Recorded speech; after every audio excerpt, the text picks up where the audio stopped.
Oh my goodness. Wow. Okay. Thank you so much, James. I've been talking into a sphere, and then I realize now that you all weren't listening to me. My goodness gracious. But I hope it was a lovely few minutes, y'all. I am so sorry. Let me try that one more time. F-U-C-U-S, as James was telling me. We do need to focus when I'll tell you you don't have sound. But please like, follow, subscribe, all of the other things that Soros lovingly tells us into our heads. Like, follow, subscribe, like, follow, subscribe.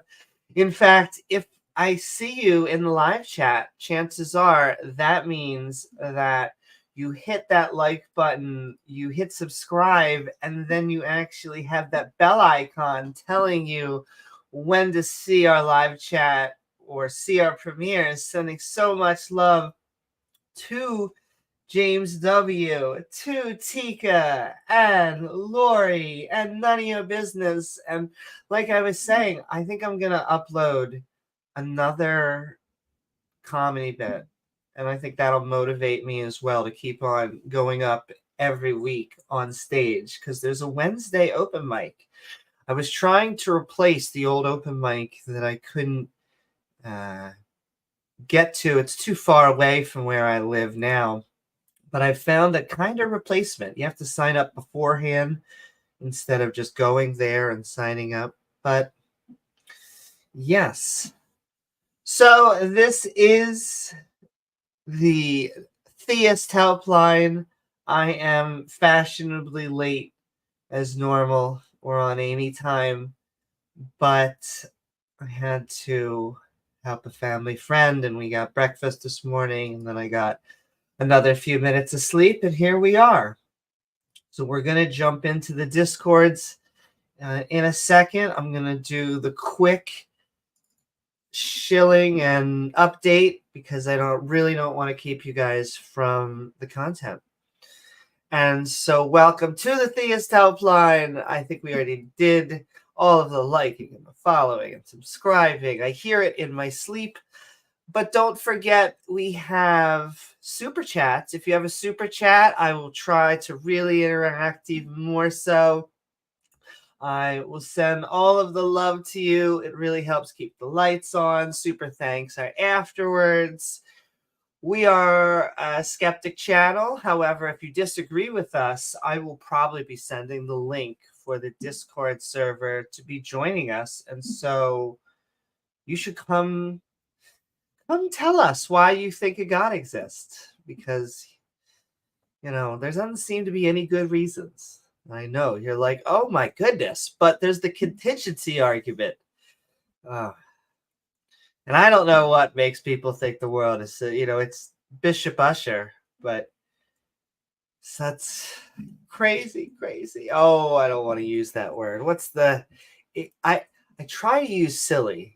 Because what I mean, because silly can mean a lot of things. I call my partner silly when they're being a goofball. But sometimes I'm just trying to say that because the nice thing, the mean thing would be saying it's stupid. Like if you think the world is 6,000 years old, I mean, come on. And I know it's a popular belief, unfortunately, in this country. That does not make it any more true. It is 99% wrong. I'm going to keep on just harping on that.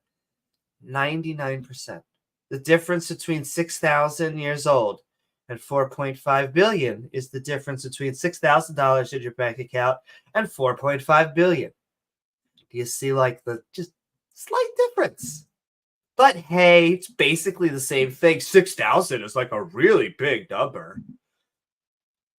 There, Jesus Christ. Anyway, you can join us. You can also get our badge by becoming a member. Our membership with our evolving badge system, it's just like we worship time. Yes, because things have to be longer than our own 100-year, if we're lucky, lifespan. Science has to be a little bit more complex than that. But yes, our badges evolve. Evolution is the Vietnam, the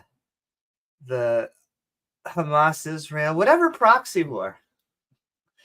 Oh my goodness. Because they don't like to talk about their God. Things are necessary to exist. Yeah, sure. Necessary for me to have peanut butter on the sandwich. That's about it. In this peanut butter and jelly sandwich. But also, we have a Patreon. Please join us at our Patreon at patreon.com/AVNewman. Look at that. I'm sending a URL. URLs. They are a reference to somewhere on the internet. You could have a URI or a UTI. That's something slightly different. But links are fun in HTML. Just get your image and your source. And anyway, I guess if you want your link to have an image. But yes, let's get into the meat. We're going to jump into the Discord. I'll share the Discords that we are going. I'll send it into chat and then let the fun begin. Going to the politics Discord. Copy. Pasta. Time is an atheist pacifier. Yeah, they don't like anything that seems to be over our own lifespan. What's up, Maya? Woohoo! And it's about their epistemology. They do not trust experts.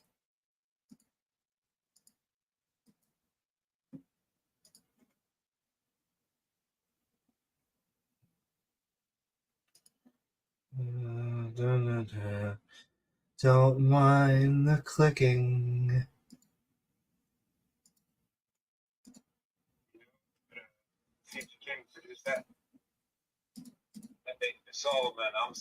But I'm not going to show you the evidence. Oh my.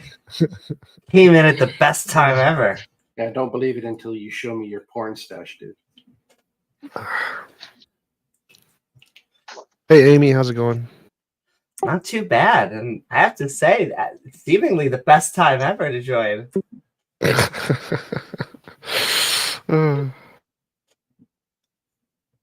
feel the love. Good to see you, Amy. Yeah, how are you doing, Ix? How are all of you doing? Not bad. Good to hear you. I enjoy listening. I think Thanksgiving is one of those times of the year where people are reminded of why it's only once a year. Yeah. It's a good one. I like it. Politics and religion. It makes Thanksgiving fun. I will say I once actually had that experience of being at like a family Thanksgiving event where there was a creationist wing of the family, shall we say. And I got the fifth degree about whether I was going to teach evolution in my work, which I replied, well, it's the law to teach the like legally mandated curriculum. Are you advocating breaking the law? And I gave them a horrified facial expression. And they said, oh, no. And they backed away and then they never spoke to me again.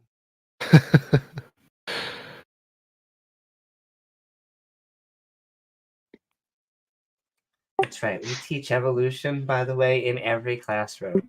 Not only in biology, but we teach it in math. We teach it in history.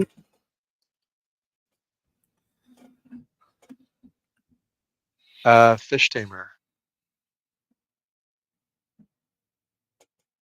Let's see.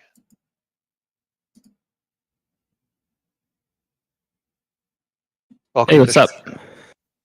Good Not morning. much. How are you?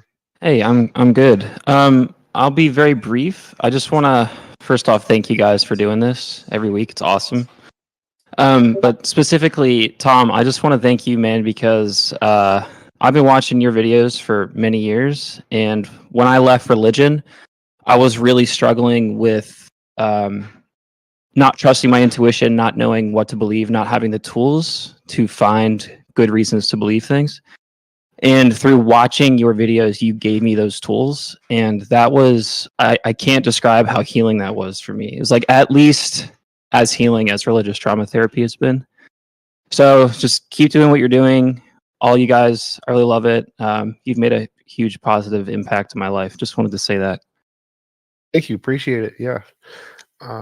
If you can tell other people, it helps. Hopefully it'll help other people as well. Be great. Oh, yeah, I do. And it's good to see your videos getting re-uploaded again, Tom. Yep. Just got monetization back a couple months ago, so I can start uploading Nice. things again. That's That's great. awesome. That was a Alright, beautiful testimonial, Fish Hammer. I just want to say, like, a lot of times people don't hear from other people a thing like that, and that's just one of the most wonderful things anybody can ever hear is that what you did made a big difference to them. So Yeah, I figure I've been taking so much from all of your content for so long and not giving anything back. So I thought I'd just say thank you. But Sure. that's all. So good luck, guys. Thanks. Appreciate it. Yep.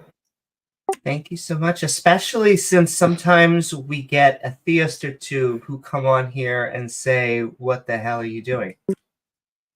Exactly. Yeah, like the theists will say, like, try to say that demonize, supporting other people, like, oh, you're giving them the path to hell. It's like, what are you? They're just very Well,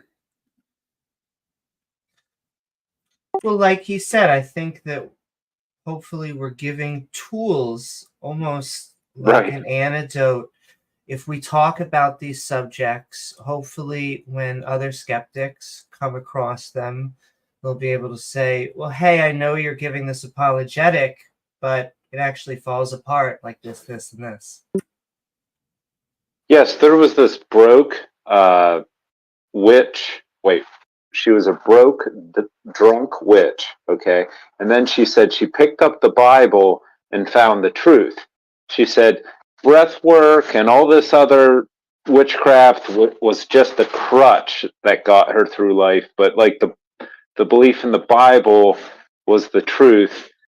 And it was just a false dichotomy, that, to call all these other reason, logic, critical thinking, to call that stuff crutches, but her newfound belief in Jesus Christ isn't a crutch. see, it's different than a crutch. Because a crutch has one pull. What she got was a walker, right? It's 4 pulls and wheels, and it holds you more stably and sturdily. So she felt it was a big improvement to go from a crutch to a walker. And I think a lot of and people the fault. genuinely feel that way. They're just like, hey, I like this crutch better. This crutch works for me. This is my kind of crutch, and that's okay if that's where they're at. I partially Well, agree. the and more I partially thought about disagree. So I think like a crutch is usually a thing you use in order to that has negative side effects that you use as like a placeholder to deal with something. And so it's just like doing drugs to ignore the fact that you can't feed your family or whatever instead of actually getting a job. But I think because in Right. psychology, it's only considered a delusion if it has negative side effects. And so if your crutch is actually good and helps you to get through life and solve problems, then it's not a crutch anymore. It's now like a benefit, a solution. And so I technically would agree that if you find like religion helps you to get through life easier, it stops being a crutch and more becomes like an actual cure in a way. And so I think that the emotional impact it has on your life relative to the truth of the belief are two separate things. And if something helps you in life, regardless of whether or not it's true, I think it can be a good thing. Yeah, I agree with that completely. Like, what I was getting at is that a person may find that one or another way of looking at the world, while not necessarily being like justified as true, just works for them. And in the case where you don't actually assert anything specific to be true about the world as a consequence, you could act kind of as though some sort of supernatural stuff is the case, in the same way that like fiction fans who love a particular fiction really enjoy exploring that fictional world, but they're not under the delusion that the fictional world is actual, right? So there's like a healthy enjoyment of fiction. What seems to be the problem to an outside observer uh, is that a certain kind of uh, supernatural belief is like a fiction enthusiast who doesn't believe it's fiction, and so the line gets crossed. And to the person who holds the beliefs, they don't think it's fiction; they think it's great. They feel very confident, like, "Oh, Christianity saved me," or "Paganism saved me," or whatever. And from their psychological point of view, they feel that way. But there's seems to be like an epistemic problem to other people with the foundation of their beliefs, or the truth or the falsehood of their beliefs. But it's just, it's up to the individual whether they're going to pay any heed to that when other people point it out. I I think it. also. Go Oh ahead. no, finish. No, you go ahead. I also fear that if religion helps you remove something like, say, smoking, that in the back of their head, they're now saying, well, hey, if I leave the religion, that means I have to become a smoker again. And so I think there's a much healthier way to cope with a lot of things. I think we grief. I wouldn't say better. I would say we don't have to grieve twice, because that is at least my fear when you grieve a lot of these religions. And so I think it ends up being a much healthier way. We have to say, hey, if we want to stop smoking, we have to go to these secular science-backed institutions that will help me find some side of cure. Yeah. I have a question. Sure. It may be stupid, and I do apologize if it is. My question is essentially, are assertions of purpose necessarily contextual, or can they be absolute? You mean like teleology purpose? Like this has a purpose in the universe, or this has a purpose to this context? Is that what you mean? Right. And the question is, do they have to be absolute, or can they be just contextual? I suppose so. So I was speaking with a theist the other day, and the question was raised what the purpose of interpersonal physical relations is. And the assertion was made that the purpose is necessarily procreation. Now, I see that as an explanation for its origins, for the impulse, for example. But they insisted that even if procreation is not even a possibility, even if it is not on the table, the purpose is still procreation. And I was trying to make that distinction of whether purpose or Yeah. Do you explanation. know the word teleonomy as opposed to teleology? I do not. Is that where that's I the need to start looking? I think that's the technical starting point. Yeah. So teleonomy, broadly speaking, is like, if teleology is supposed to be that there's an actual purpose, like if theism is true and God has a plan for everything, then everything would be teleological. Everything would literally have a purpose in God's mind or whatever. That, never mind the question of, what's God's purpose, and, like all the regress problems. Let's just say that that were the case, then that would be a teleological world. And in the case where humans design things, we can give teleological explanations, like what's the purpose of a stapler, right? Well, a staple is for sticking things together according to its designers. That was the purpose they had in mind for it. So that's teleological, because there is a designer who had a purpose in mind when they made the thing. But when biologists talk about how things got to be the way that they are, they're doing what you described, which is talking about the explanations for the origins of things.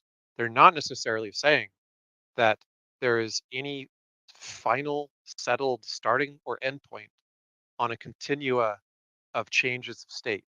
They're just saying that the kind of explanation that you can give that we call a natural selection explanation, which is that this set of traits is adaptive enough to not be extincted and to like rise to fixation as a population, isn't saying it's the only or best strategy. It's just saying it is a viable strategy, right?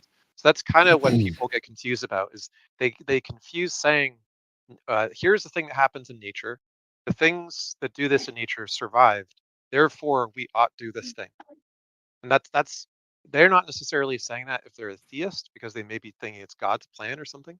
But people make the same kinds of argument from just biology, where they say, oh, well, you were born to do X, therefore you ought do X. But it's not necessarily the case. When your ability to do X gives you an option, gives you a choice, but it's not it's not an obligation, right? So you're not obligated to do the thing that nature did with the thing that you have in the past. You're free to come up with new purposes for things, and that's kind of the thing that the naturalistic fallacy user is trying to deny. I see. Okay. So removing the behavioral component and any kind of will, this would make sense in biology, I think. For example, organs or various biological structures that served one purpose at one point, but developed and changed in what their quote unquote purpose is in the function of the body. Like that kind That of thing. That's the exactly. kind of flexibility in biology. Yeah, exactly. That if we look at the earliest protocells, there are certain materials probably present in protocells that allowed them to function, which had some other purpose later on, in the sense that they did something useful later on. But when we use the word purpose, or when we talk about how nature designs things, we're using it in a metaphorical sense. We don't literally mean that there was any purpose or any design. All we mean is that it functions successfully as doing X, not that it was literally designed to do X by a conscious being. Got it. Okay. So it was an equivocation was the issue. We Well, were using the actually, word I would purpose. probably Yeah. I would want to have a little more information. So the question is can purpose be like objective or subjective? And I think the answer depends on the context of the conversation. So if someone specifically is asking about objective purpose, well, then the answer is clearly no, it can't be both, because they're only asking about objective purpose. And so it would depend on the context of the conversation whether or not purpose or the answer of purpose could legitimately be subjective or objective. And so I think, like, in the case of theists, they usually are talking about objective purpose. They want something that's not subjective, not hypothetical, not just based on society or your potential subjective desires. They want to know that there's some sky daddy in the sky doing it for some reason or something. In which case, in that conversation, bringing up an answer of teleonomy would probably miss the point of what they're asking. And so you would probably want to respond and say, you could just make up a law of physics that is objective, that works to govern why there's purpose in just human happiness or whatever. And then that would be equally as objective as their God, because there's equally as much evidence. And so I think you can give an objective purpose from a secular perspective that meets the criteria of what they're asking. But I don't think answering with a subjective purpose would answer the question that they intend to ask. I see. Okay. This is a good starting point for me to do more research. I really appreciate your answers. Yep, Yeah, great anytime. question.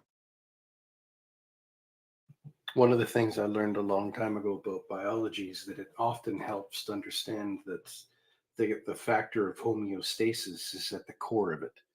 And so people who want to do like what is the best, what is the worst, aren't necessarily asking the right question. That you want to know what is the most balanced, what is the most fit for the niche that the biological structure is in. Yeah, what can establish an equilibrium that satisfies? And a satisficing equilibrium is Exactly. going to be a range of possible equilibriums that are going to all satisfice. So the idea that like there's just this optimization for some ideal state is a misconception that people sometimes make about what natural selection is implying.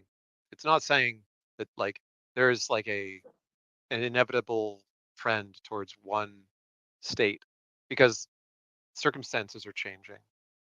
And there's not, for natural selection to take place, all that has to happen is reproduction. And lots of things satisfice, in other words, they're sufficient for reproduction without any sort of tiebreaker between which of them could be said to be optimal, right? They're just all sufficient to reproduce.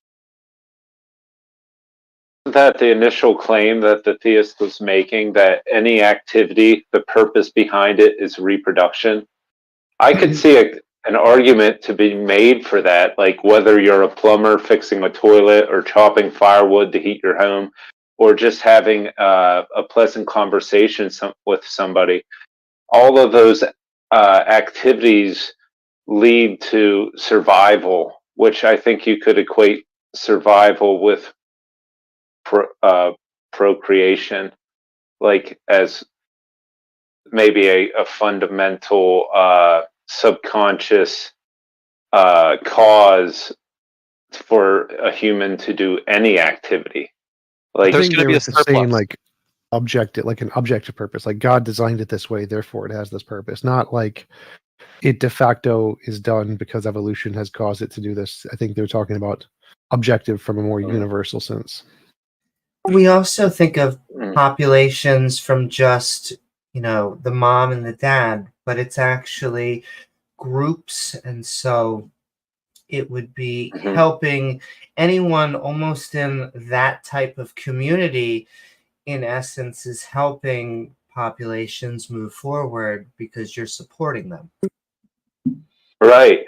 Yeah, so I could even view like making a road as an activity based based on procreation.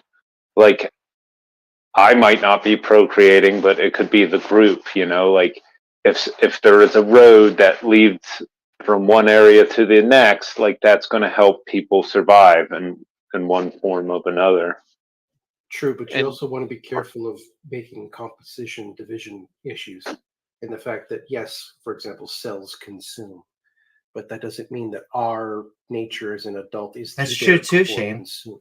It's not. There are other factors that need to be taken into consideration. And what's up? What's up, everybody?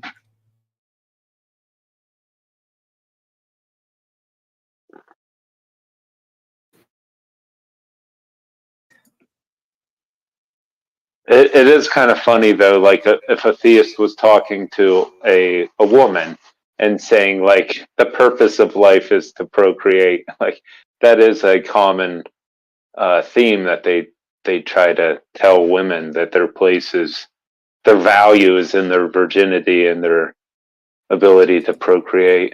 Well, that's what their holy book says. Also, just because natural selection is, in essence, grinding down on something because it is a force of nature, doesn't mean that has to be our purpose. When people are having fun and getting around boredom, like you could say, how is gambling helping the population? Well, it's alleviating a mental state, which we call boredom, and helping us maybe bond. It's helping us have, a better time and get through something. Maybe it's our job. And so there's a lot of factors at play. there's a story actually about a board game, one of the older board games, that it was used to get through a time of famine when people didn't have a lot of food, and they played the board game to sort of like not freak out and kill each other, basically, while they were rationing their very limited food supply. I don't know how true the story is, but it's a very kind of beautiful etiology story for like the role that games have played along the lines you just described, right? That things that have an apparent sort of frivolity often, you know, have some value to some people. It just seems to me like the basic misconception is whenever someone says your purpose is X or the purpose of blah is X, if you just replace the with a source of purpose for you could be blah, then you could say, yeah, I want that source of purpose. Like that's a purpose that I accept or that I embrace, right? But it's not the case that you ought or that everyone ought embrace the same purpose. Case in point, like there are many successful insects, like eusocial insects, where a tiny minority of the population reproduces. And these are the dominant insects on Earth, like ants, bees, species like that. Oh, Right? thank you so much, So it's Aubrey. a very successful strategy to have specialization and to have different organisms pursue different goals, even within natural selection. There's also similar stuff with mammals where um, organisms will raise and adopt others, like uncling, basically, when they don't have their own offspring to take care of, because their natural instincts to take care of the young or just sort of kick in when they encounter young, regardless of whether it's theirs or not. It's not true of, like, obviously we know about like lions eating other people's young or other creatures' young, but at least with dogs, which are closer to us emotionally, there's just tons of examples like this in nature where there isn't a single strategy. There's a whole bunch of opportunities, and the whole idea of like trying to tell people what their one purpose in life is, or what the one purpose that God has for the world is, or whatever, is just kind of missing the forest for looking at one particular tree and going, this tree is the whole forest. There are no other trees as beautiful as this tree. This is the true tree of your purpose, or the universe's purpose. It's like, yeah, well, there's like 5, 6 other ones which also seem interesting. Um, it's it's not like there's a single answer to a satisfying problem. There's a lot of viable solutions that people can pick from, and that nature sort of explores through a possibility phase space. I love the board game example. So, like, you could make your purpose like making board games or playing board games or writing fiction or doing these things that don't seem to be tied into survival, but fundamentally they are. Like, the board game became a survival mechanism. Yeah, if you replace your Ultimately. purpose, if you replace the expression your purpose with a source of meaning or a source of purpose, like, the reality is that, even a great composer who's like remembered for their famous symphony, whatever, also probably like had a lot of other things that were real important to them. So it's the way that people talk about purpose in life in a singular way is just kind of like a colloquial, fictional way of talking about it, as though it's that simple when it's not. Well, I like that. That sort of gave me the idea that, like, the purpose of the individual is actually a mechanism that allows them to survive and avoid, like, depression or whatever. Like, yeah, the composer had these other things in his life, like eating, shitting, and doing other stuff, for survival. But writing the music or being the musician or taking pleasure in that pursuit is what fueled his existence. Another part Maybe. that seems to draw a lot of theist problems is that we're only going to do it once, or that we only have one chance to do it. But in some ways, that makes it, I don't know if the word is special or better, but at least precious. We at least understand that we should be using it according to the time we have. Ooh, sorry, I keep doing that, guys. I'm not trying to. I've often felt that because we have more knowledge about the subject than is often talked in any one given sitting, there's things that can always be brought to bear for people to consider under these topics, like the subconscious conscious divide. Our subconscious, like 95% of all the cognitive load we have going on, is the subconscious, and it's dedicated to keeping you alive. It seems to be its one sole purpose is just extend you as long as possible. But the conscious mind seems to be trying to optimize that, make it not just a matter of survival, but thriving, And if you take a Welcome, look at John how Q. we Yep, we're made appear from to carbon. be as a state, like right now, don't guess about what the possible purpose is, or what what someone else's idea of what you should be doing with your life. Because if you are engaged in the act of surviving and you're engaged in the act of thriving, you you have to be reasonably self-aware of your needs. And it's not like we don't know what human needs are. You know, Maslow's had a needs list out for a long time. So think it through, you know, like, is it really that your life is lacking purpose, or perhaps there's too much purpose and you just need to kind of focus on one then the other, you know, juggle them all together.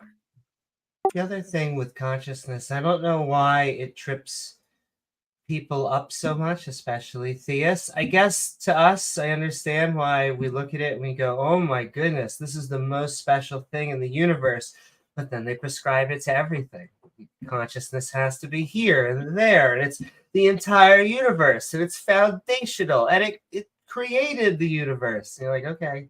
That's just an extension of the agency error issue, you know, because there was a survival advantage to assuming there was agency behind the rustling leaves, and so naturally we have it hardwired into our brain now to see these things and to spot these things, and I mean it's understandable, but I'm tongue in cheek about it a little bit, and I sometimes call it a kind of inherited brain damage. Or a false positive, like you were saying, because they are saying it used to be, well, how did water come about? Well, we have to kill a goat or maybe Billy. And, you know, now it's who created the universe? Well, right now it's a whom, but it should be a what.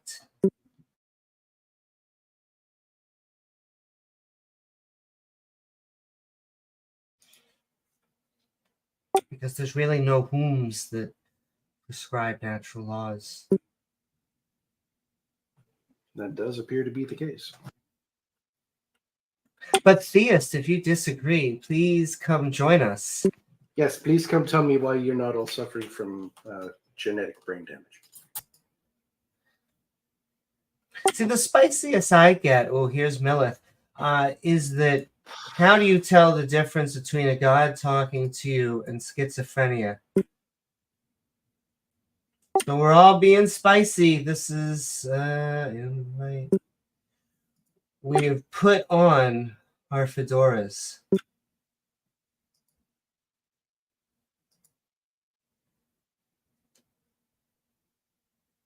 Millith, hello. Hey. I was just wondering, T-Jump, have you thought more about your position on the ontology of propositions after your discussion with James Anderson? They don't exist. They don't exist. No. So truths don't exist. Truth is a fact of a sentence corresponding to reality. So if the sentence corresponds to reality, it's true. Truth isn't an object that exists. The table is not true. Right, the potato is. But what? No. Okay. But I think Anderson's point, right, is that like you can't identify propositions with statements, right? Because like I could write down 30 statements, right, that all say the sky is blue, right, that all have contained within them the proposition the sky is blue, right? So there would be 30 statements, right, but there would only be one proposition. So it's hard to identify propositions with statements, right? No, it's very easy. You just wrote down the same one 30 times. Right, so then his next example for you was like language translation, right? So I could have the statement in French, I could have the statement in English, I could have the statement in Italian, right? And there would be all these different statements, but they would all be referring to the same proposition. Same idea. You think they're referring? So you think when it's like propositions are ideas? Yes. So like a sentence is just an idea. It's a thing we've made up in our heads. And the truth of it is whether or not that thing corresponds to reality. All propositions, all sentences, all statements, they're all figments of our imagination that we've made up. Truth is whether or not those figments correspond to reality. And then you can arbitrarily take the system that we use to come up with those ideas, whether it's English or math or logic or whatever, and come up with an infinite number of them, and some of which will correspond to reality and some of which will not. And the truth is whether or not they do or not. And so it's all just a system of stuff we've made up in our head with a language. And the truth is whether or not those particular fragments of language correspond to reality or not. But none of them exist. They're just figments of our imagination. There's not like language is not out there somewhere hiding behind a rock. Oh my god, the word books is about to kill me. Books? Books. Books. Not a very scary word, but somehow here it is, the knife.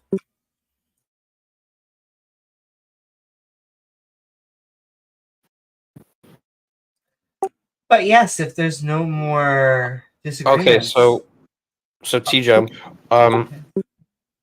So if propositions are thoughts, right? Thoughts. No. So the first part is we come up with thoughts to describe reality, like the sky is purple or something. And then we have a system to organize those thoughts, which is language, English, French, logic, math. And then propositions are all the different random combinations of that language that can be expressed. So we don't express every possible thought. We don't say every possible sentence. And propositions are just all of the ones that can potentially have truth value. All of the random combinations of words that can potentially have truth value. Some of them do, some of them don't. But it's all just a figment of language that humans made up. So propositions are a linguistic artifact? Yes, sort of, yeah. Sort of, yeah. Well, you are a linguistic artifact. You're the first thought, the private language, Wittgenstein, right? You can't get past that. No, because language is specifically just a product of mind. He is not a product of mind. He's an existing thing. So we would not be a product of language. Yeah, Well, so he would be. His mind, his thoughts. No. They're his language. They're his private language. No, so language is specifically a thing language. Read Wittgenstein. Language is a language that we made up. So like math, logic, English. It's not a person can't be a linguistic artifact. Well, go ahead, Midlith. What were you going to say next? Yeah, I was going to say something like, okay, so Anderson pointed out to you that like it seems that like we discover truths, right? Like these, Yes. if you're saying they're linguistic artifacts, right? Yeah. Then like you're saying that like if we didn't have humans around, right, to express these truths, right, then these truths don't exist, right? And that seems strange because there's no. truths about. Okay. So again, it's we come up with the language, and a proposition is just every random combination of words that can have a truth value. Now we don't know which of those are true or not. So like it says, Santa Claus is hiding on the other side of the moon. That's a proposition that has a truth value. And if we go to the other side of the moon, we discover it. Like no one ever came up with this idea before me, or let's assume they didn't. Then we discovered Santa was on the other side of the moon. Now that proposition existed before anybody thought it, because it's one of the infinitely many random combinations of words that we can come up with. So and we discovered that it was true. The proposition is again just a combination of words that we made up.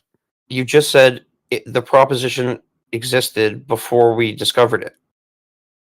The combination of words as a possible combinations of words existed. It did not actually exist within space-time. I feel like these people try to semantics. The potential combination of those words existed. Okay. The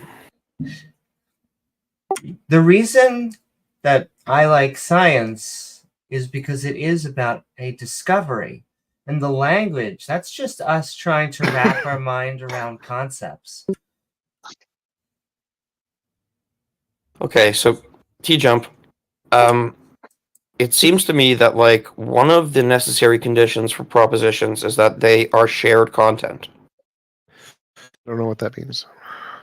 So like if I say to you, the sky is blue, right? You have to have access, right, to the referent sky, the subject of the proposition, and the predicate blue, right? So just to clarify, like when you say that propositions have to have shared content, it has to be about reality. So like propositions are shared content. So if you're saying propositions are shared content, it has to be about reality. Reality is supposedly the shared content. So then, yes, I would agree that for a proposition to be true, it has to be about reality. Yes, correct. For a proposition to be true, it'd have to be about reality. So, like, analytic propositions are about reality. They're about the reality of our language, of how we organize language. But I wouldn't say, like, if I said the horse was running, rather the horse was running, which is the correct sentence, there isn't an objective truth value there. There's a subjective truth value of hypothetical, like which one is the correct English. Wise Ape, what do you think language is?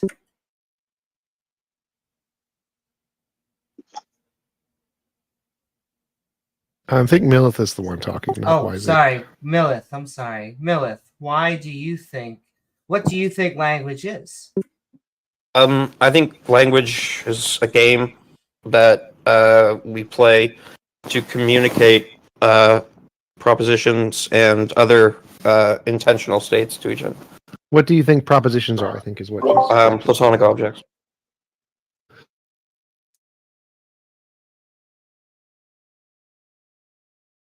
Yeah, like T-Jump said, what are propositions then to you? He said platonic objects. Platonic objects.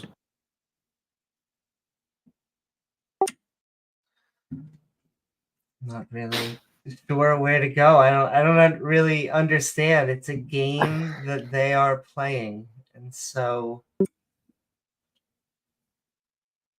What's the difference on your view of platonic objects between what you mean by platonic objects and someone just talking about? Yeah, so like discoverable. Hold on, I just want to finish the sentence. If someone is just saying that something is a discoverable combination or configuration or structure, there could be an infinite number of such things, or nearly infinite, that could be independently discovered by investigators who attempt the same thing or have similar environmental conditions or whatever, or we're starting presuppositions and they can get to similar endpoints. What makes you think that all of those possibilities are platonic objects that exist outside of just being discoverable combinations or results? So yeah, I'm not sure I fully understand the question. But so look, I'm like a Phrygian Platonist, right? So like, I take the argument that propositions are not identical with any physical things, and propositions are not identical with any mental things. I take that seriously. So I conclude that there is most likely a third type of thing, right? And that's basically where I leave it. That's as much as I can say about propositions, is that they're neither mental nor physical. Can I just go back to what do you mean by, because I'm looking up platonic objects and there's no way this could be what you mean by language. So what do you mean by platonic objects?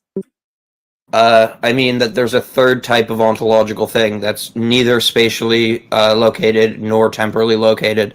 That this is what you think instantiations. Language is?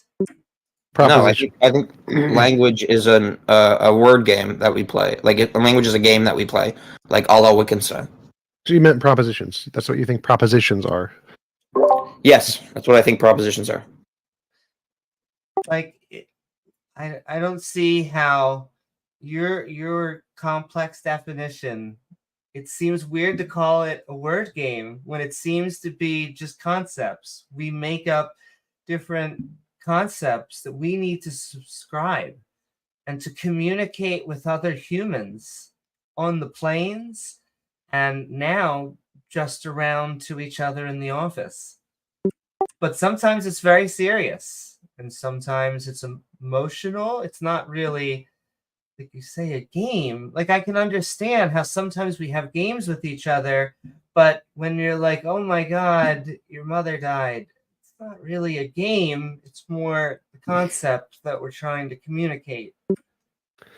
So by game there, what he means is we're combining words in order to try to express propositions. And so the language part, yeah.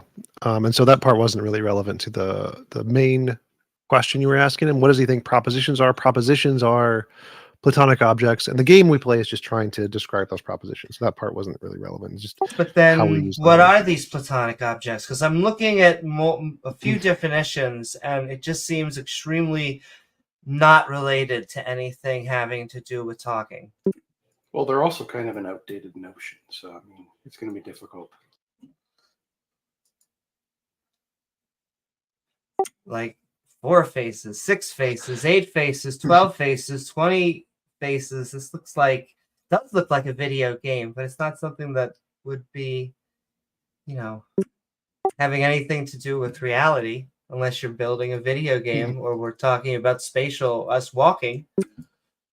So platonic objects are a new ontology. You got natural stuff, you got supernatural stuff, and then you got platonic stuff. It's like a new kind of thing that there's no evidence for whatsoever. And he's saying that platonic objects are this new kind of thing that's just out there, outside of space and time, and just govern the universe essentially. Well, I think you're begging the question a little bit against the Platonist, right? By saying that platonic objects don't have any evidence for them, right? So I gave you Frager's argument. I can more explicitly walk you through Frager's argument, right? So I take those types of arguments to be evidence for platonic objects. Well, those are easily explainable in the way that I presented. It's just language. We made up a language. There's infinitely many ways you can combine those words. Some of those can correspond to reality, some of them don't, and that fully explains all proposed propositions as existing just as figments of language or potential figments of language, and you don't need any reference to platonic objects. And I believe that's the consensus among most scientists and philosophers. If we're starting with, and if we have to start with conceptual space by dint of our own minds, and then we have to also acknowledge that the conceptual space isn't the only space that exists. We can, at the bare minimum, say there's 2 states of what ontology, one might say. But where would you get any evidence for a third from that?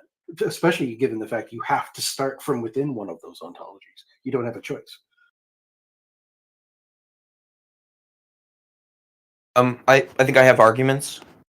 Are you familiar with Wittgenstein's treatment of language games and the idea of family resemblances being a more appropriate way of characterizing the meanings of language rather than Platonic or Aristotelian forms?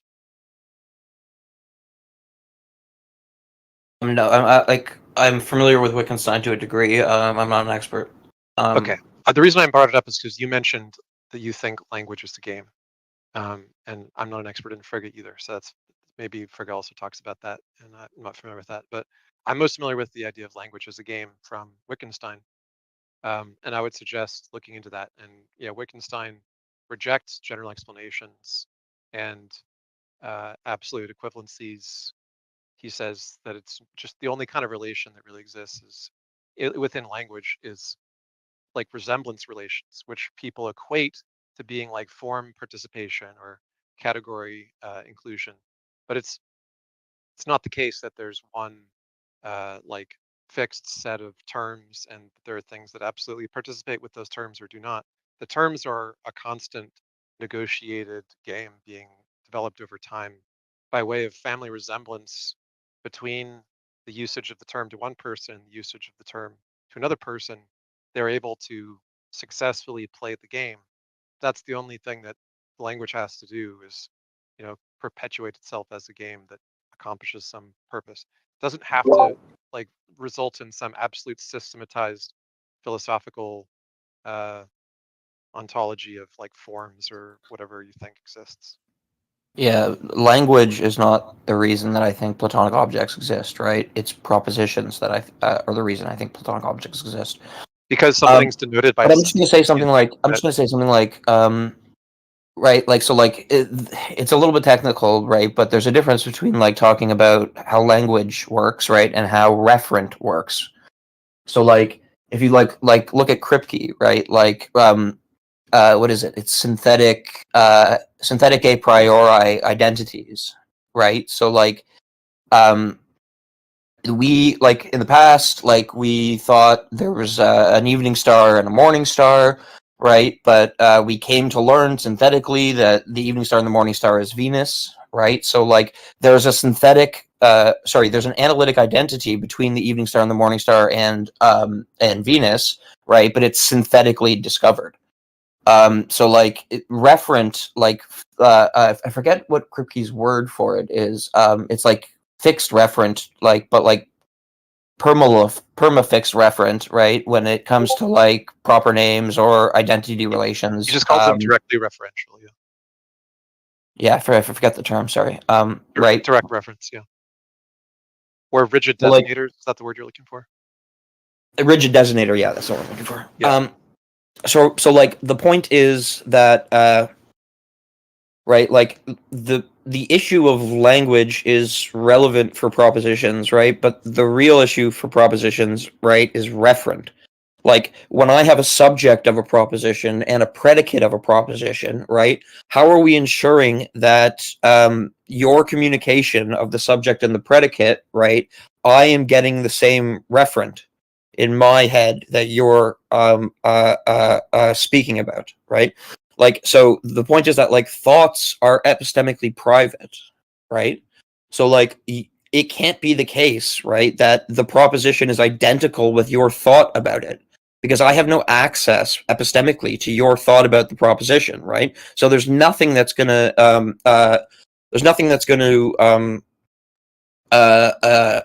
like secure the consistent referent across the linguistic expression, right? If there's no such thing as a proposition, or if the proposition is identical with your thoughts. But there's no problem with like treating a proposition as the thing denoted by a declarative sentence without granting it some kind of absolute ontology outside of its being like a fictional abstraction. Well, I just don't know what you mean by the thing denoted by, right? So, like, if it's a fictional abstraction, right, then it's going to be identical with one particular person's thought about it, right? Let me put it this way. Suppose you have two people that are both playing a game, but they don't know the rules exactly the same as each other, right? Maybe one person thinks the rules work this way, and the other person thinks the rules work that way.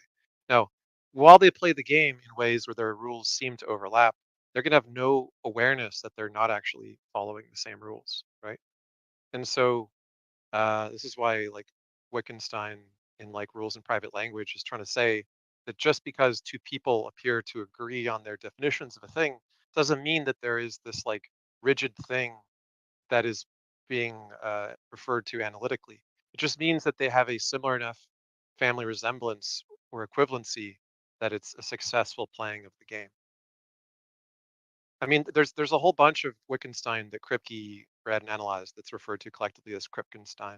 If you're already So yeah, like I think that. you're just oscillating between two issues, right? So like, let's just focus on the issue of the ontology of propositions and proper referent, right? So like, imagine that like the sky is blue, the ontology of that proposition, right? So like you speak the statement, the sky is blue, right? And my understanding is that like the statement would reference the proposition, the sky is blue, right? But you're saying something like the proposition is either a thought in my mind, right? Or it's just the statement, right? So like, I feel like if he's the making this proposition harder is than it just has a to be thought in to your make mind, right? something up. Then like when you say the sky is blue, right? You could be colorblind, right? And you could think blue is red, right? And I could not be colorblind and I could think blue is blue, right? And we would both give the same truth value to that proposition, right? But we would be applying different predicates, right? So like that's the problem of identifying propositions with thoughts, right? And identifying propositions with the So statement. what's the problem there? What's the problem there? So like, yeah, I say the sky is blue, but you see black. Who cares? And so what? Well, there's just different truth values that we would give, right? And like they would both be technically true, right? One would say red, the sky is blue means the sky is red, and one would say the sky is blue means the sky is blue, and they would both say that's true, right? So again, what's the problem? So that sentence would be, the sky appears this way to me. That's fine. But like, if you want to say objectively, what is objectively true in reality? Well, they'd both be false. The sky doesn't have any color. Or you could say it have some kind of wavelength, and that would have an objective truth value, which would correspond to. But I don't see any problem here or any requirement to posit some new kind of magic third ontology that there's no evidence for. What's the problem here? Well, what do you mean? What's the problem here? Like, I don't understand you. So, what is exactly your about position, this- T-Jump? What about Are the this proposition statements, or are the no, propositions? so what about this is not fully explained by propositions are a random combination of semantics with no ontology whatsoever. So like, the sky is blue is a sentence that was just one of the many combinations of words that we came up with in English. And the things they're referring to is a thing in reality. There's no further propositions. They're just garbage. We don't care. They're a waste of time. And that's good enough. And so when they say the sky is blue, he's wrong. When the guy says the sky is red, he's wrong too. And when they say the sky has this wavelength of light reflects off it, that guy's right. And whether or not their personal subjective experience is irrelevant unless they change the sentence to be, from my perspective, it appears blue or whatever. And so I don't see any need to reference this new kind of ontology to answer all of that. And I see no problems with the explanation I just gave without referencing any kind of Platonic objects. After you respond, Melith, I just want to say something. No, you can go. Well, that's actually, so our eyes are faulty. That is true. And so we could get bad results from the data, or maybe incomplete results because we're getting things not like color, or nonetheless, there's going to be things that are more concrete. And just for an example, whether we're in front of a wall or not. And so when we're describing, yes, you're in front of the wall, or no, you're not, it's going to be something that we can all share. It's reality, and we're just trying to communicate to the other person what that is. Um, I don't know. It just sounds like, to be honest, some of the things you're trying to overcomplicate in trying to create this third thing, when it just seems to be like, I understand there are some things out there we could consider maybe like a game. I think in some ways morality has to do with something like a game theory, where we're trying to use social communication. But I don't think that a game is the primary purpose. I think we're just trying to communicate. The wall is in front of you, and that is either true or not true. It's kind of why it helps to make you Yeah, reference so- something about reality, right? Because we're not in control of it. So the more concrete thing you can find about reality to serve as your point of commonality. I'm also going to bring Max up here while you're answering. Oh, he already left. Okay, so there was a Christian in chat, the whole cross and everything. So if you want to come up, feel free to come up, and you can just hang out while the person is still talking. And so if you believe that a God is real, Jewish, Christian, Muslim, ooh, there's Nephilim free. Okay, I'm going to put you in the background. We're still talking with Millith. I at least want him to finish up whatever he's talking about. Well, I'll just make this one last point. So like T-Jump, like in your talk with Anderson, right? Anderson makes this point that like there are truths about the natural numbers, right, that will never be expressed in sentences, and will never be conceived of by any human thought, right? Maybe. So like, natural numbers don't exist. They're also a human product of a language. So it's like saying there's truths about English that people will never express or something.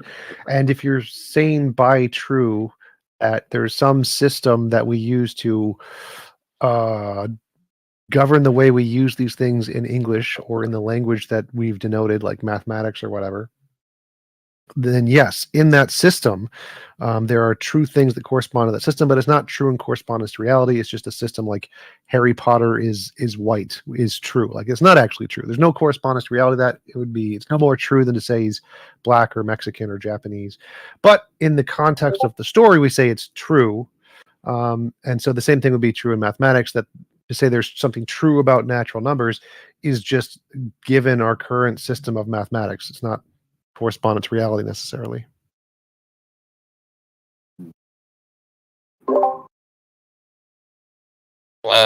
Yeah, like So we use the word true to refer to both reality and things we've made up, systems we've made up, like the true organization of a sentence in English, true uses of a comma.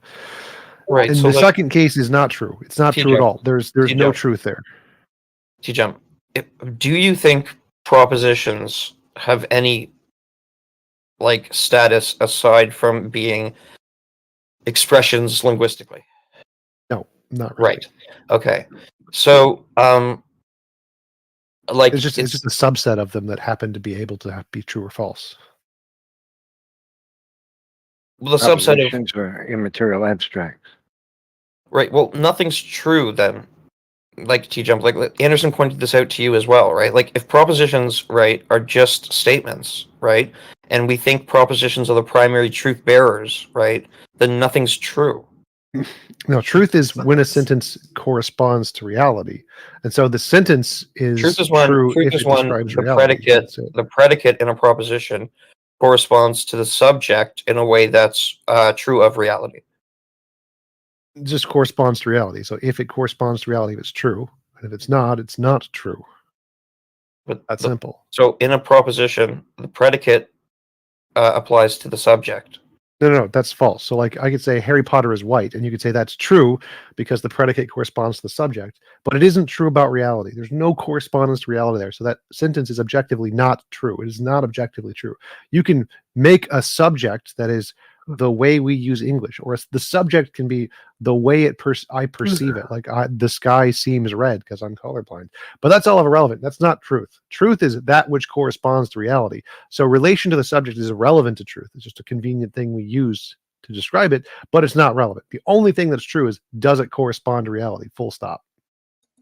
Does Harry what? Potter Can being I just Caucasian What ask? correspond to No. reality? The corresponds to statement? reality. I know we have Nephilim free in here. I just have to ask. Say you have a sister or a brother, okay? And you're sitting down at a restaurant and they're like, hey, buy me a chocolate milkshake. And then they walk away. You've already agreed upon it. You said you were going to treat them. Is it a true statement that they want a chocolate milkshake? Is it a true I don't statement know that they that want person's internal a chocolate milkshake? Like desires, it or if depends they're on their conceiving it depends on their subjective intention. And Even- like I don't have access to that. Like I don't know for sure if it's a Even true Even statement. though they said that they wanted a Yes. chocolate milkshake. Correct. And we're supposed to be buying them food. So in this, generally speaking, in this situation, you wouldn't buy them because you have no idea if they actually want a milkshake. No, I have an inductive reason to think that they want a chocolate milkshake, right? I just don't know if you want to say knowledge. It's like something close to certainty, right? Then I don't know that what their intentional state is, But it right? seems like Speaking you of have chocolate, a I want to get some collective. ice cream while you guys talk about what's true philosophically. I just it seems like it's trying to overcomplicate. Like, and then if you're in front of the road and you see this concrete barrier, would you walk away from it or would you try to walk through the concrete barrier because it may not be a truth statement or it may not be truthful? What? If you are walking and you see that concrete wall, is it true that there's a wall there? No, it is like there is a wall there, right? So the fact of the matter is that there's a wall there, right? And then if I were to express a proposition about the wall, right, then that proposition would bear the property of truth, right? So the proposition would be true. Propositions are truth bearers, facts in the world are truth makers. So it is true. We can say it's a true statement. You're walking in front of the wall. It's true. But you Well, could take depends. the view as, Am I in fact walking in front of the wall?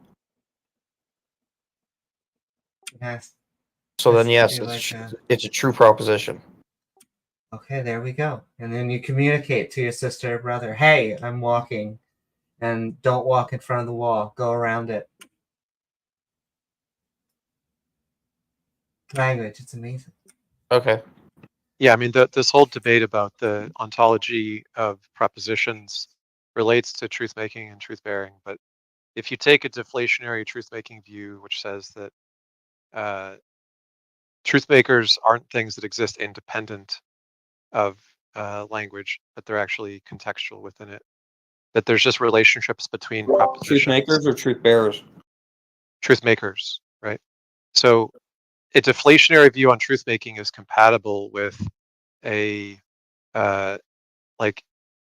belief that the ontology of propositions is not the case. So this is why Kripke and Wittgenstein disagree about this stuff, right? Kripke Wittgenstein believed in this stuff earlier in his career, and then he just saw that there were problems with it and kind of drifted away from it. And Kripke stuck with it and kind of doubled down on it. It's an unsettled question in philosophy, and I mean, more power to you if you want to pick a side, but I don't think it's a resolved question. And we also have been saying a final word, and so this is the real final word. You can keep on, but we have to at least hand it over to, I think Neff definitely believes in a God. I'm good. Okay, thank you so much, Mel. Still fun conversation, and keep on coming on. And all right, Neff, I know that you said you were getting ice cream, but I'm also offering the chance to hand it off. If not, I'm going to keep on saying to Theists, God does not exist. Prophets do not exist. Oh, here we go. Did I throw out enough bait?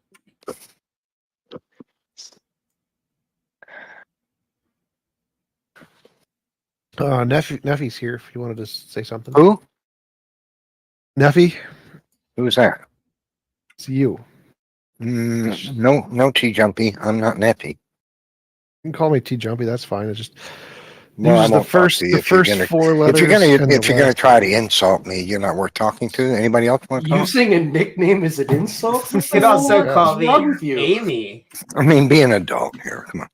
What? Yeah, people use It's nicknames. taking the first four Trying to- letters and the last Oh. three letters and putting them together. It's just the first No, four. it's an letters insult. of your It's name. How is it an insult? It's using a childlike nickname Offense for is somebody. never given. It is It's just an taken. adolescent thing to do. What? It's adolescent behavior. I think that's your adolescent subjective opinion. Is just shortening your name. Well, talk to me like an adult, and I'll treat you like one. Act like one. Your subjective opinion is irrelevant to me. It's not Okay. being. Well, you heard what I said. I don't care what you said. You're wrong, as typical. No, Thank you, everyone knows Aubrey. I'm right. I just like how they go back. Okay. Am I That's a good included in one. everybody? Did you have a question or comment, Neffy? Something you want to talk about?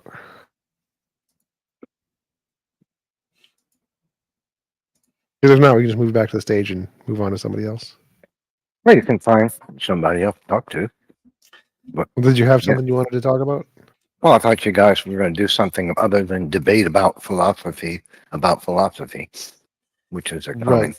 Right. We So are did you? I thought you guys were going to talk about, theism, evolution, creation, atheism, and these things. Go for it. Or bring up whatever you'd like.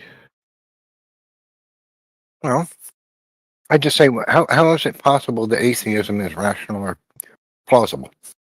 Response to the evidence. It uses requirements that can differentiate imagination from reality. It's based on evidence. Based on Well, evidence is there that atheism is correct? yes, because the only posited experiences or evidence of a god are all things that have been proven wrong. The evidence for God is equivalent to the evidence of leprechauns and Santa. That's not correct.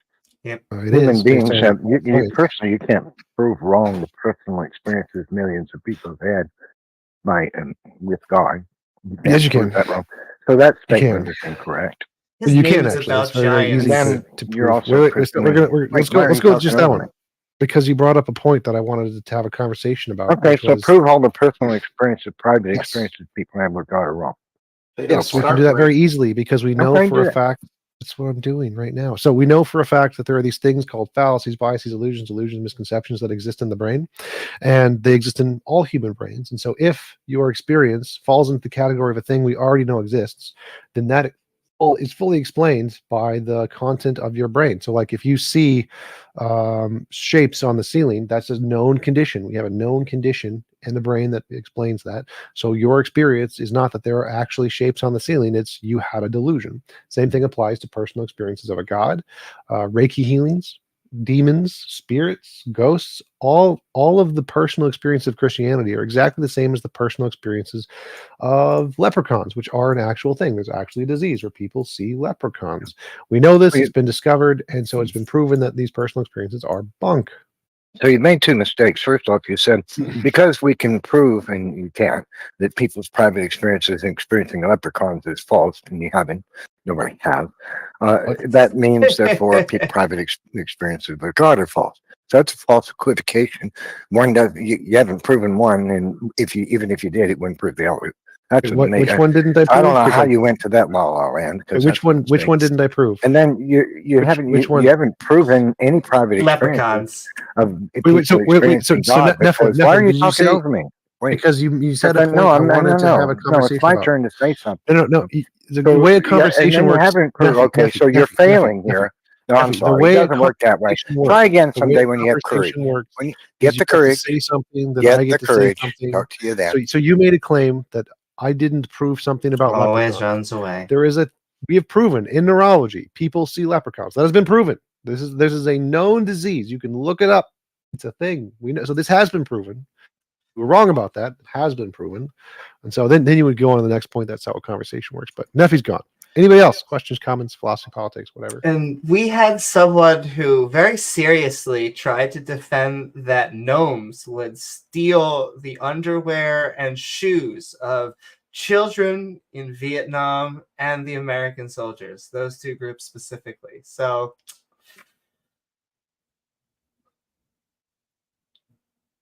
Free as profit.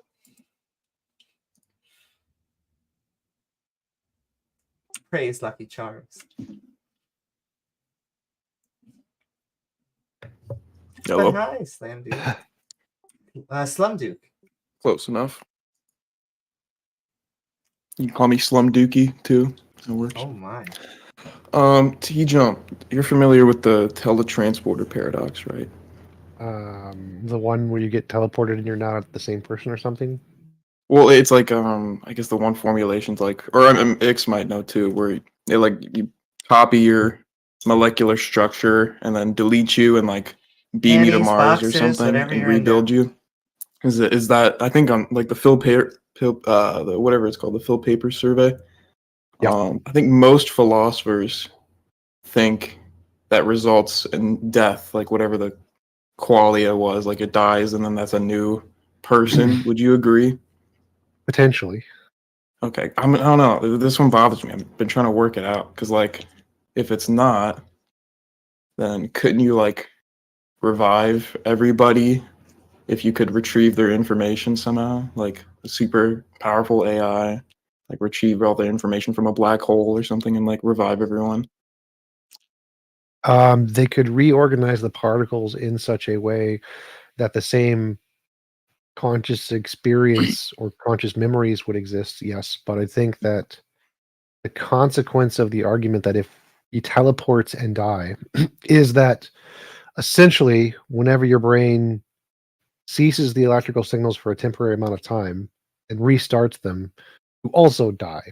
And so the question is, what makes you you? Is it the consistent stream of the conscious experience via some kind of process that is ongoing in the brain, in which case anytime that process dies, like in the case of a seizure or temporary brain death, you would equally as much die as you would in the teleporter example. And so if what makes you you is the physical construct of your brain, then we could we could teleport you and still be you just fine, because what makes you you is your brain, not necessarily the stream of consciousness. And if what makes you you is the stream of consciousness, then every time you fall asleep, potentially you could die. And so it depends on how you define you as you. So what if instead of like, what if you copied your molecular structure but didn't delete the old one and just beamed another one to Mars? How can there be two then? Like, wouldn't that still be two separate people, or is it just like, how does that Again, work? it depends how you define you. If you define you as the constant stream of conscious experience, then that would be a different person. If you define you as the brain states or the physical constituents, then that would be the same person for a brief second, and then they have new experiences, and they'd be two different yous. Hmm. But like, so I guess what would you be more inclined to believe? Like, I'm just wondering, like, if someone did that to me, is my what I'm experiencing right now, is that gonna continue? Like, if I get revived in the future or something? Is what you are going to experience depends again how you define you. If it's the physical brain state, yeah. If it's the conscious stream of experience, no. Hmm. Gotcha. So how do you define you? An unsolved problem, but I think that AI will fix it. And then once AI discovers the fundamental nature of consciousness and identity, then whatever answer they give is the right answer. That's my position. Hopefully the singularity can revive me from a black hole, then that'd be pretty cool. But Or just make you invincible so that we can, like, more likely what's going to happen is like we're going to put a VR headset on, so you're going to have a finite location in a computer somewhere, and the VR headset is just going to be able to teleport your experience infinitely far as it wants, so you don't actually have to travel anywhere, so you can maintain your constant steady stream of consciousness and still go as far as you want anywhere.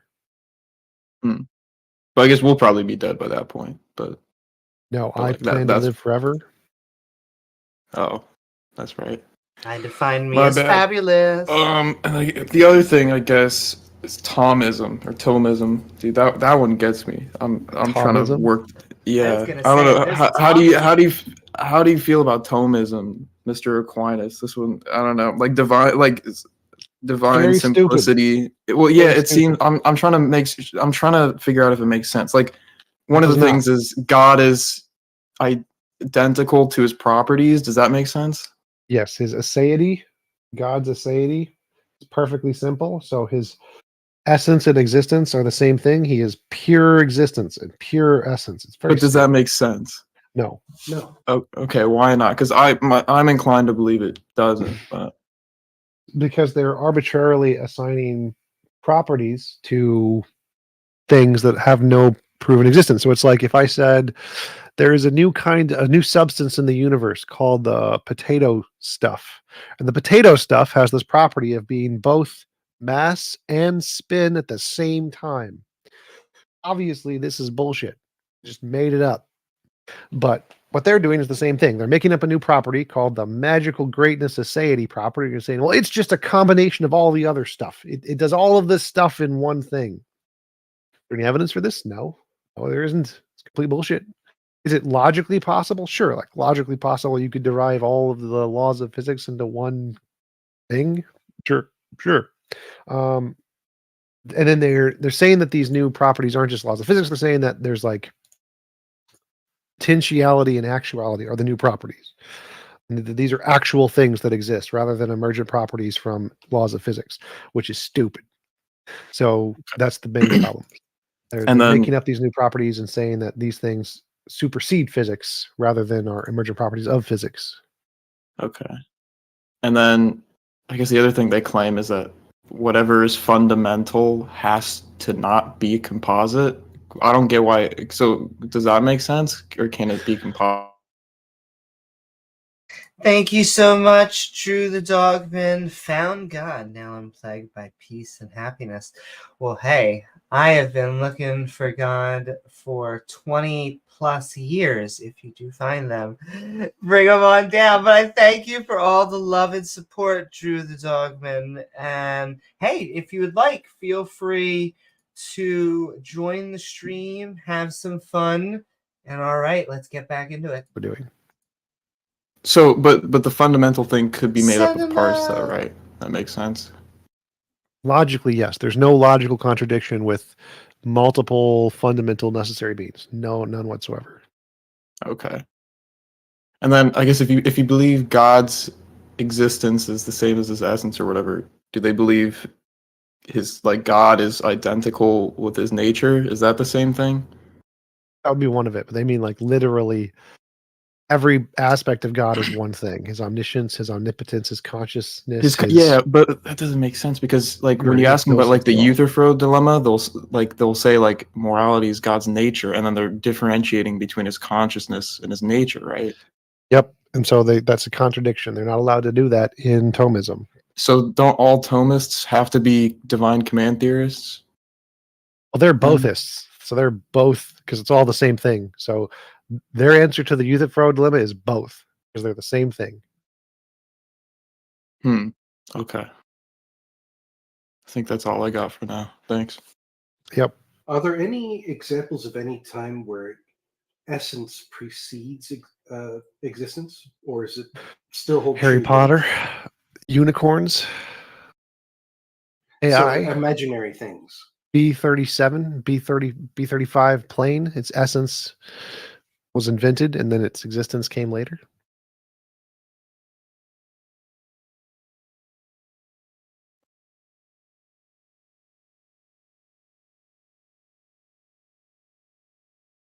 I don't think there is such a thing as essence, so I think that's just a made-up property. Also, if essence is just supposed to be the definition of a thing, then you can just dispense with the word because you already have the word definition without any inflationary metaphysics. I think it's supposed to denote more than that. It's supposed to be the fundamental nature of the thing or whatever. I think essence is defined as non-incidental properties, necessary properties.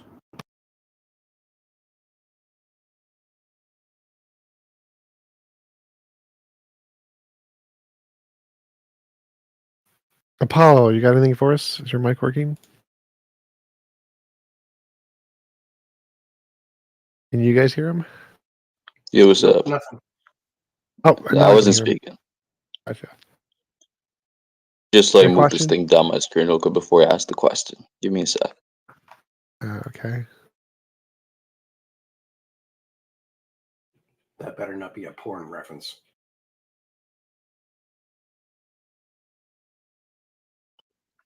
Can you hear me?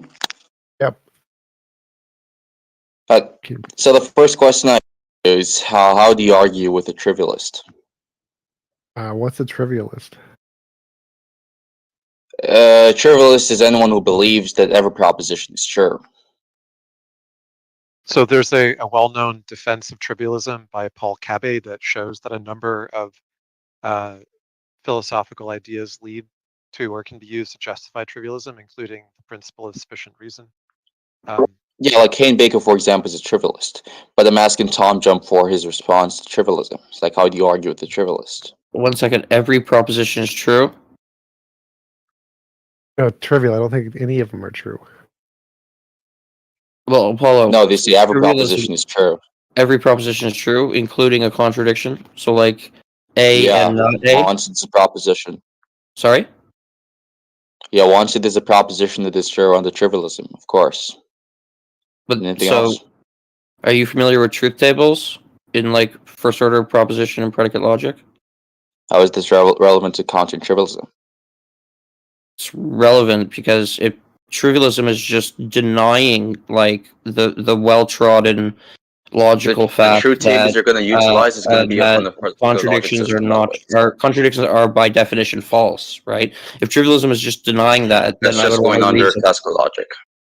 Wait, yeah. Okay. Exactly. So you're employing trivialism is some sort of other logic. Of course, it denies classical logic, but it also affirms classical logic. It's going to say classical logic is both true and not true.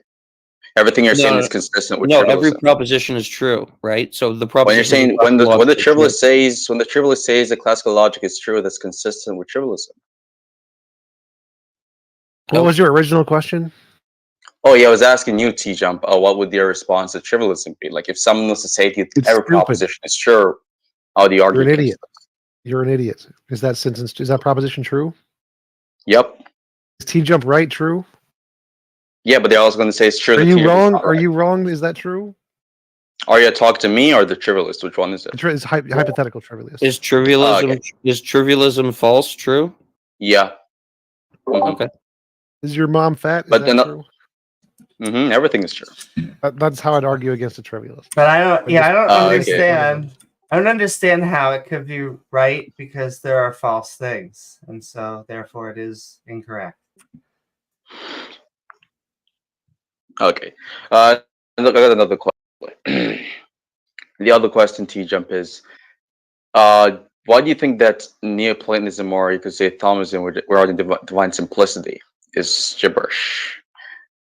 For the reasons I stated before, that you are asserting properties that have no evidence, that are new into the universe, and saying essentially just combining all of the other properties into the universe and trying to filter them down in these new made-up properties. So it's essentially my simplicity Sky Daddy is better than your simplicity Sky Daddy.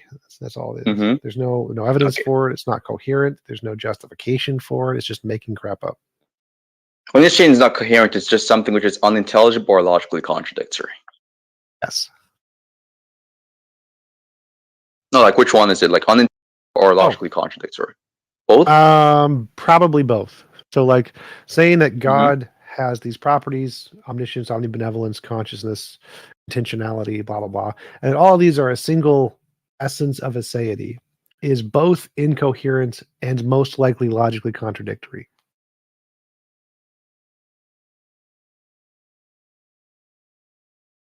Can you hear me? Yeah. Yeah. Did you say something else? But can God hear you? I was bugging out. I'm bugging out. Okay. Am I good now? Maybe. I want to try. Perfect. So I was going to say that, as you mentioned, people who define simplicity, you talk about how it is contradictory for them to assign these properties to Hesed. What do you think about Paternos' view, whereas he adopts a divine simplicity view, but he does not believe the being that grounds all existence has any consciousness? Probably going to have the same problem. I don't know what properties he's asserting, but if you're saying that there are, he doesn't lots assert of any properties of it. No. So that is the proposition that's in question. So there's lots of typical things that are considered properties: omniscience, omnibenevolence, whatever. And so things that we typically think of as separate properties, he's going to say are all one property. And so it would depend on which of the things that are typically understood to be separate properties he is asserting are magically squished together into his magic aseity property. The thing is, though, if you read like the Aeneid, for example, he never specified any of the omni properties, but he does in fact say that one is absolutely transcendent of the many, which is, for example, us, which are mere logical composites. That's the only thing I can actually say about how he describes or how he conceives this being itself. But I was just curious about how you'd specifically attack this being's existence and maybe point out the one or two contradictions in this concept. So that's what I was doing. So in order to evaluate a claim like that, you would have to go through and say, okay, what are typically what we think of as individual properties: mass, energy, omnipotence, omnibenevolence. What is it that we typically think of as many different properties that would constitute or fit into this singular aseity thing? What does the singular aseity thing do? What is it capable of? We could define those into the classes of things that we normally think of as different properties, and then we can say, oh, so you've squished all these together. And I'd say, okay, let me add or subtract some of these and see if, let's add the potato property. Can I add the potato property to this? If yes, or if no, why not? Why is this different from you adding this other property? And so it would have to be a conversation about what properties he's sticking into the society garbage, and whether there's justification for those as opposed to potatoes or anything else I can assert for no reason. I think the rejoinders to the potato property argument would be something like, well, if the being is divinely simple and has no physical properties, then you cannot have a potato property because a potato is physical. Well, I know. So I didn't say that. Oh no, the physical potato we see is only a representation of the true essence of potato-ness. The essence of potato-ness is something far more simple and non-physical, and so it's not true that potatoes are physical. And so I'd essentially take any criticism that I would level against their properties and invert it to show that their same retort can be applied to the potato property, which would then de facto show that all other justifications are arbitrary because they can be used equally well for the potato as they can for the properties that they are serving. Just to be clear, Tom Jump, when you talk about potato properties, I want to make sure we're on the same page here. When you're talking about potato properties, what exactly would you consider to be a property of potatoes? The essence of potatoes, this pure aseity of potatoes. There's like, it's a magical spiritual essence of potatoes that if it didn't exist, no potatoes would exist, and exists timelessly and spacelessly, that governs the essence of all potatoes in all possible worlds.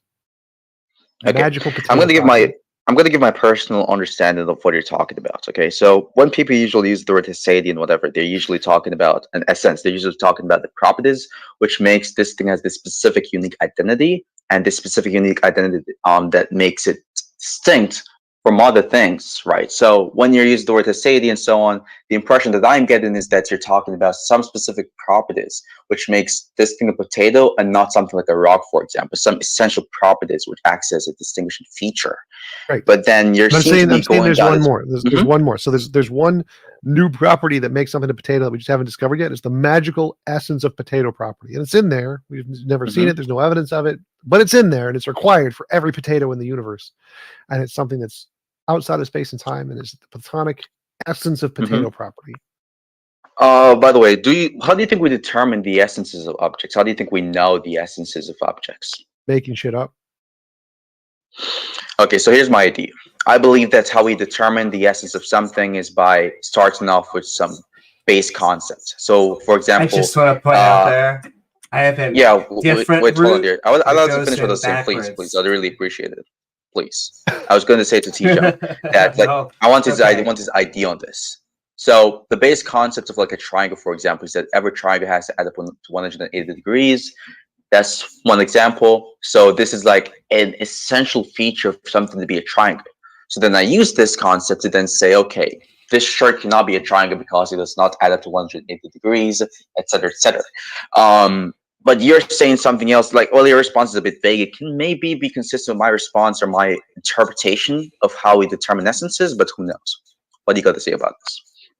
So I would say that there has to be some kind of a truth value to the first statement, that a triangle has three sides, or necessarily has three sides. There has to be some correspondence in reality to that statement. Otherwise, the shirt is equally as much a triangle by virtue of it's just labeled a triangle. So why do we label this three-sided thing a triangle? Well, it's because we made it up. We literally just made it up. There's no essence there. There's no requirement there. It's just we labeled this shape a triangle, and we didn't label the shirt a triangle. That's why the shape is the triangle, and the shirt is not a triangle.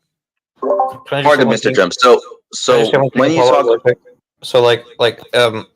it seems to me that the internal angles of a triangle adding up to 180 degrees is not an essential property of triangles, right? Because that's only true in Euclidean space, right? It's not true of triangles in non-Euclidean space. So, like on a curved surface. Yeah. Firstly, that's not only wrong, but even though the statement regarding the distinction between Euclidean spaces and non-Euclidean spaces is correct, the objection you give was quite literally just wrong and bad. But I'm not really focusing on talking to you. I'm focusing to talk to T-Jump personally. No offense. But T-Jump, I was going to say. But T-Jump, I was going to say something. I forgot my question. What did before the guy intervened? What was your point before that? I forgot. There's no truth content to saying that. Oh yeah, no correspondence to reality. I remember now. I was going to ask you this question in response. Do you believe that every proposition, for it to be true, there has to be some isomorphic relation to reality?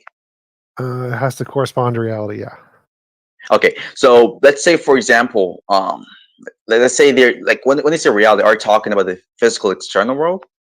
All things that exist. All things that exist. So, do you believe that the law of identity is true? Sort of. So the law of identity corresponds to the way reality is, sure. Okay, so that would mean that you don't think the law of identity would apply to imaginary things, right? What? So, for example, imaginary things are things which aren't a part of reality, correct? So, if I say that the unicorn, pardon? It's in your imagination, so it's a figment of your imagination, which exists a part of reality. Yes. Like, do unicorns actually exist? No, there's no unicorn outside of your imagination. Okay, so you take imagination to be a part of the category of realistic objects or things which are a part of reality. Yes, your imagination, your brain is a thing in reality, unfortunately. Do you think it is possible for the law of identity to apply to some object which is inconceivable by human beings? Sure. As long as it exists in Inconceivable. reality, whether we can conceive of it or not doesn't matter. So let's say it is inconceivable, like we cannot conceive of the object and it does not exist in reality. Do you think the law of identity would apply to it, or it is necessarily contradictory? No, there could be things we can't conceive of that don't entail a contradiction that could be hypothetically Mhm. existent. Of course, yeah, no, I'd agree with you on that. I think we see eye to eye on that, definitely. So then I would say to you that if I was to say that, let's just call this object, which is inconceivable and does not exist outside of our minds, X, right? So do you believe But the same as That X would be, equals that X would is be a true? contradiction. So it can't be inconceivable and only exist in our minds. It No, could no, be no, no, no, no, no. That's not what I'm saying. Okay. Oh, what I'm saying, just to clarify, what I'm saying is that it is inconceivable, right? And it does not exist outside of our minds. That's what I said. Yeah. Okay. Yeah, and I'm saying that this thing, let's say we'll make a statement about this unintelligible, inconceivable object X, right? And I say Yeah. X equals X. Is this a true proposition? No. So it's not true that this object, which is inconceivable and non-existent, is self-identical. Right. It doesn't exist. So it would be like, imagine a unicorn that had some property that we couldn't conceive of. The unicorn X, the X-corn, Mhm. is the X-corn, and we can't imagine it. Is it true that an X-corn exists? No. No. Now we could say that semantically, given our laws of language, that the X-corn is an X-corn. But is it true that it corresponds to reality that an X-corn exists? No.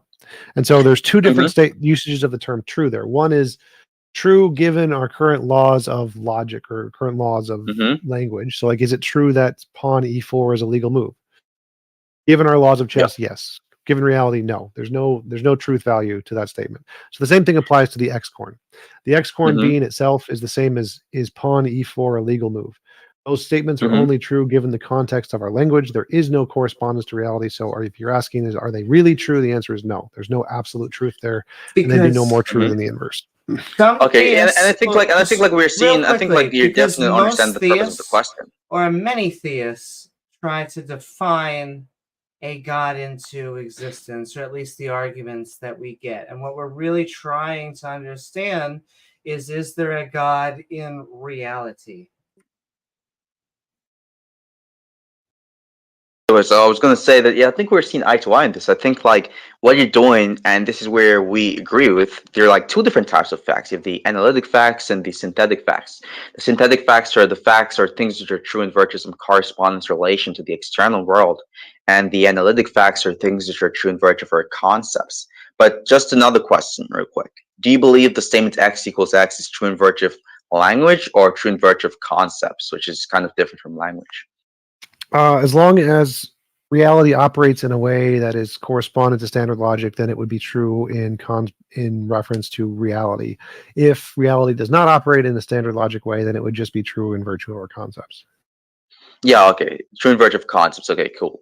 And let's see which other question do I have. So yeah, so that was just a basically trivial question. Like you agree that there's different types of truths. Really, it depends on how you're analyzing truth given this particular conversational context. But another question would be: do you believe that it is possible for there to be an infinite regress of, let's say, composite objects? Yes, there's no logical contradiction there, so therefore it is possible. Do you believe that every composite object relies upon the parts for its own existence, like essential features of its own existence? I don't know what that means. Oh, you want me to clarify or what? I didn't hear you. So like there can be a composite that could be made of something like a brain, and then the brain cells die and are replaced or whatever. And so the composite is contingent on the parts, but the parts can change. So the parts don't necessarily need to be there the entire time for the brain to be there. What if the parts were to cease to exist? Would the composite exist? Like the brain, for example. It's possible. There's no logical contradiction there. What do you think makes the brain the brain? So like in the context of this conversation, the conscious experience. Conscious experience? So would you consider the conscious experience to be a part of what makes the brain the brain? In the context of why I brought up the brain, it was for conscious experience. Yes. So in that sense, what makes me is my conscious experience. And right now, my conscious experience is made of the brain, which is made of cells. But if all the cells and brain disappeared, could my conscious experience exist independently of those? Yes, it is logically possible. And a brain is Okay. something that Yeah, holds so both conscious experiences and non-conscious experiences like our heart. But I still want to get an answer from you, Apollo. Do you believe that a God is more like a definition, or do you believe that this God exists in reality? I believe God exists in reality, but I'd like to go back to the talk I was having a T-jump about the brain thing, because I think this is Sure. an interesting talk. But Yeah, definitely. But I will say, if a host does ask you a question, please try to address that question. Oh, I addressed the question definitely by saying I believe that God exists in reality. That's for sure. But yeah, T-jump. Back to what we were talking about. Oh yeah, you were saying that you believe that if the parts of the brain did not exist, it is still logically possible for the brain to exist. Like you could perhaps like replace the brain or something. Did not like irreplaceable, correct? Yeah, it could be like turn into a platonic object or something. I think you made two interesting points, right? And I'd like to talk about the first point, which is your idea of personal identity. Like, let's say, for example, one was to have like a technological device which allows me and you to have the same exact conscious experiences. Do you believe that would be the same exact being or person? As long as it shared all the same background information, like your subconscious information, what you had access to, then yes. Okay. Indeed, you're victorious. So another question would just be that obviously you consider all the collective of the conscious experiences, but like for example quality, for instance, and other sensory experiences to be something which in fact are necessary. They're necessary features of the brain, right? No, brains die. Well, you said a while ago that the brain are the conscious experiences. That's what he defined it as in this conversation. So I was just taking it at face value and then reapplying it to this specific part of the discourse. But it seems I was just using brain to refer to the self there, so it wasn't specifically about the brain. So if the self, so you use brain to refer to conscious experiences, so or a set of conscious experiences, right? I would say that qualia is required for the self or something like that. Self depends on quality, right? Yeah. Okay, so if the self depends on quality, and the quality would be a necessary feature of the self in such a way where you could say the self is the bigger whole and the quality is one of the necessary features of this bigger whole, would you think that the self could exist logically? I just say the self is defined as the qualia, and then you can add other stuff to it, but self is just defined as the qualia. So it's just a definition. There's no like relation there. So okay, so you believe that the self is identical to the quality. I misinterpreted the idea that you're referencing. But let's see. So is there anything in the universe where you believe that it is a composite object and it has more than one parts which are essential for its own existence? No. Every emergent property can be a result of different parts or different substances. There's no necessary correlation between any parts and the whole that it makes up. So do you think let's look at the human body, for example, our biological species. Do you believe the bodies for biological species can exist, like the body itself can exist independently of all the physical particles which constitutes the biological species itself? Yes, you could have a non-physical realm of spirit goo, and the body could be made of the spirit goo. Wait, pardon. Do you think bodies are physical or non-physical? Physical. So wait a second. So if bodies are physical, based on the concept of what the body is, how is it going to be possible for a body to be non-physical? That would be a contradiction.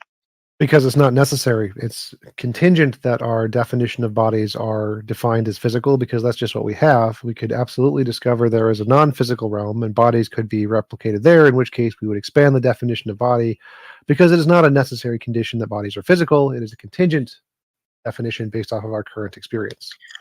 Do you believe that a bachelor can be a married man? No, because we simply define them as not the same thing. I agree that given our concepts and definition of a bachelor, it is logically impossible for a bachelor to be an unmarried man. So why not use the same logic for a body? because body is a thing in reality. It's not a definition we made up. So if we make up definitions, obviously we can say the opposite of that definition is not the same thing. But when correspondence to reality, all of our definitions are tentative based off of our current knowledge. And so we define a body as being physical simply because that's the only examples of bodies we have. If we discovered non-physical bodies, we would be happy to grant those as bodies as well. And so their definition of bodies is not definitional. There is no logical contradiction with them being non-physical. It's simply a tentative definition we use in science because it's all we know of, whereas the definition of a bachelor is something we literally made up the definition for. And so we can absolutely say there's a logical contradiction in the opposite of that definition because it's something we literally made up.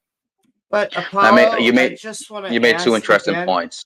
But I just want to ask Sure. again. You said that your God interacts within reality. Do they have any Never said that. physical what? Okay, your God exists. I never said within God reality? I never even made a claim about God. You since never our She meant said- conversation. exist. She meant exist. So God exists in reality. That's what you said. Yeah, and I gave you two options last time, which were that are you trying to define them? Do they exist just within a language, or do they exist in reality? What was your answer? I don't remember. Oh, okay. Well, here we go. Well, I'll give you another chance to answer. Does your God exist only in language, or do they exist in reality? Wait. You're talking about this question because I've already answered the question, and I'm pretty certain TJM can attest to that. My answer was Sure. God exists in reality, and then I continued the conversation with TJM about the brain particles. So I did So in That fact is answer the very question. confusing. Wait. It's like you remember- Stop, okay. stop. So she literally just asked you Yeah. the question, and you answered, I don't remember what my answer was. And then so she just Yes, and then the I question. clarified that I did. If you're talking about this question, right? Because I wasn't Gotcha. even listening to her, to be honest. Like I was really interested in respond to your points, but she interrupted. And then when she asked the question again, I'm like, wait a second. If you're talking about this question, I've already answered the question, right? Well, that's a little narcissistic, but you do you. Narcissistic? How dare you? What are you? No, I'm not narcissistic. You come- No. I'm a Amy's very question friendly was perfectly rational. She asked you a question. You said you don't remember. I'm She not saying the repeated question is irrational. No. Not at all. I'm not saying That part. So she asked you a question, and you said you didn't remember. Therefore, she re-asked the question. Perfectly rational. And then you went off of this like angry, ranty tangent about, no, I already answered this question. But the reason she re-asked it was because you said you didn't remember. So the one at fault there was you for saying you didn't remember because you weren't paying attention, and then she justifiably re-asked the question. That made perfect sense. I think you So forgot one error- detail. Before she asked the question, T-Jump, she actually said that she implied that I dodged the question and never responded to it. So that's a recollection error on her part because I did in fact respond to the question before we went on to the talk about brain so that was she said that in response to when she asked before, like she tried to ask the question before and you dodged the question by ignoring. No. I explicitly responded by saying God exists in reality. Before that. So that was the second time she asked.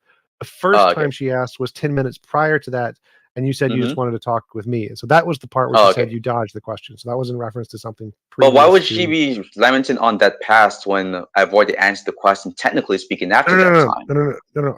So when she said you dodged the question, she was in reference to the very first time she asked, where you ignored her and kept talking with me. Yeah, I understand what you're saying, but let's not lament on this too much. But you made two interesting points regarding the definitions thing. My personal view on this is that I don't believe definitions are necessarily based on our current knowledge.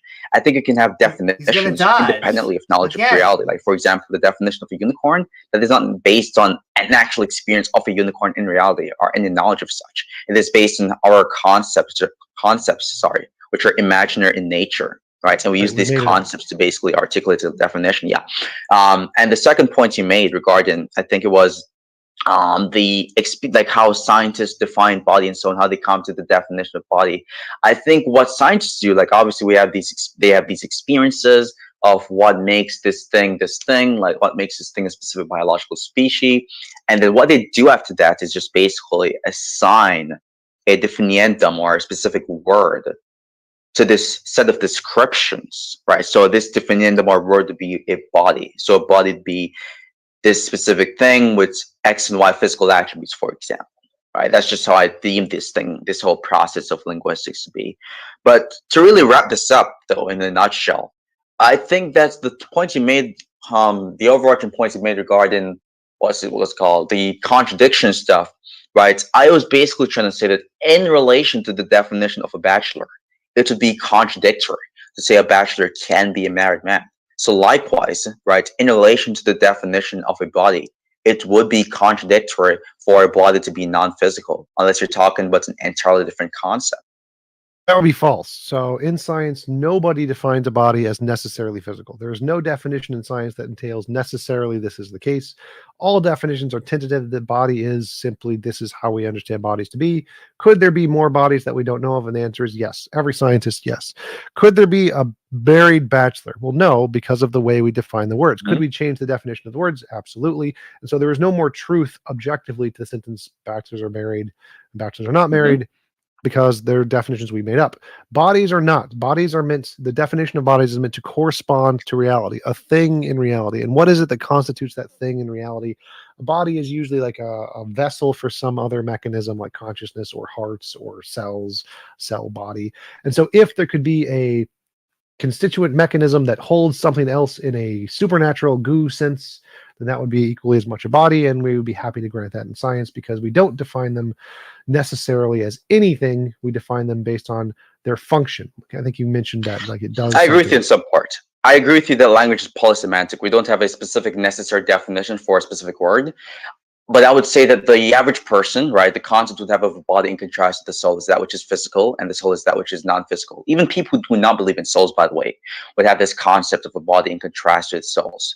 But the question I'd like to ask you is simply that, do you believe or do you agree that scientists would make the affirmation that all bodies, as we know it, are predicated on atomic particles? Mostly, but no. So two things there. One is none of them would agree that it's necessarily the case that a body is physical. All would disagree there, 100%. It's not necessarily the case the body is physical. They would all disagree with that. Second, would they agree that all known bodies are physical? Mostly. There's a couple exceptions like virtual particles, but mostly yes. Thirdly, you mentioned about how most people would understand there's a distinction between a body and soul. Most people are idiots. It is not relevant. They understand that from their personal experiences, bodies are physical, and from their fifis, souls are not physical. And so they categorize them separately, and most theists misunderstand the fact that there is no logical contradiction with a supernatural space-time or a supernatural matter or a supernatural material world. So there can be non-physical things like space and time, non-physical matter. There's no contradiction there, but theists make this assumption that the physical world is not special and the supernatural world is special, and so we can't bring over the non-special stuff into my special Sky Daddy realm because that would be bad. But there isn't a logical contradiction to any of that.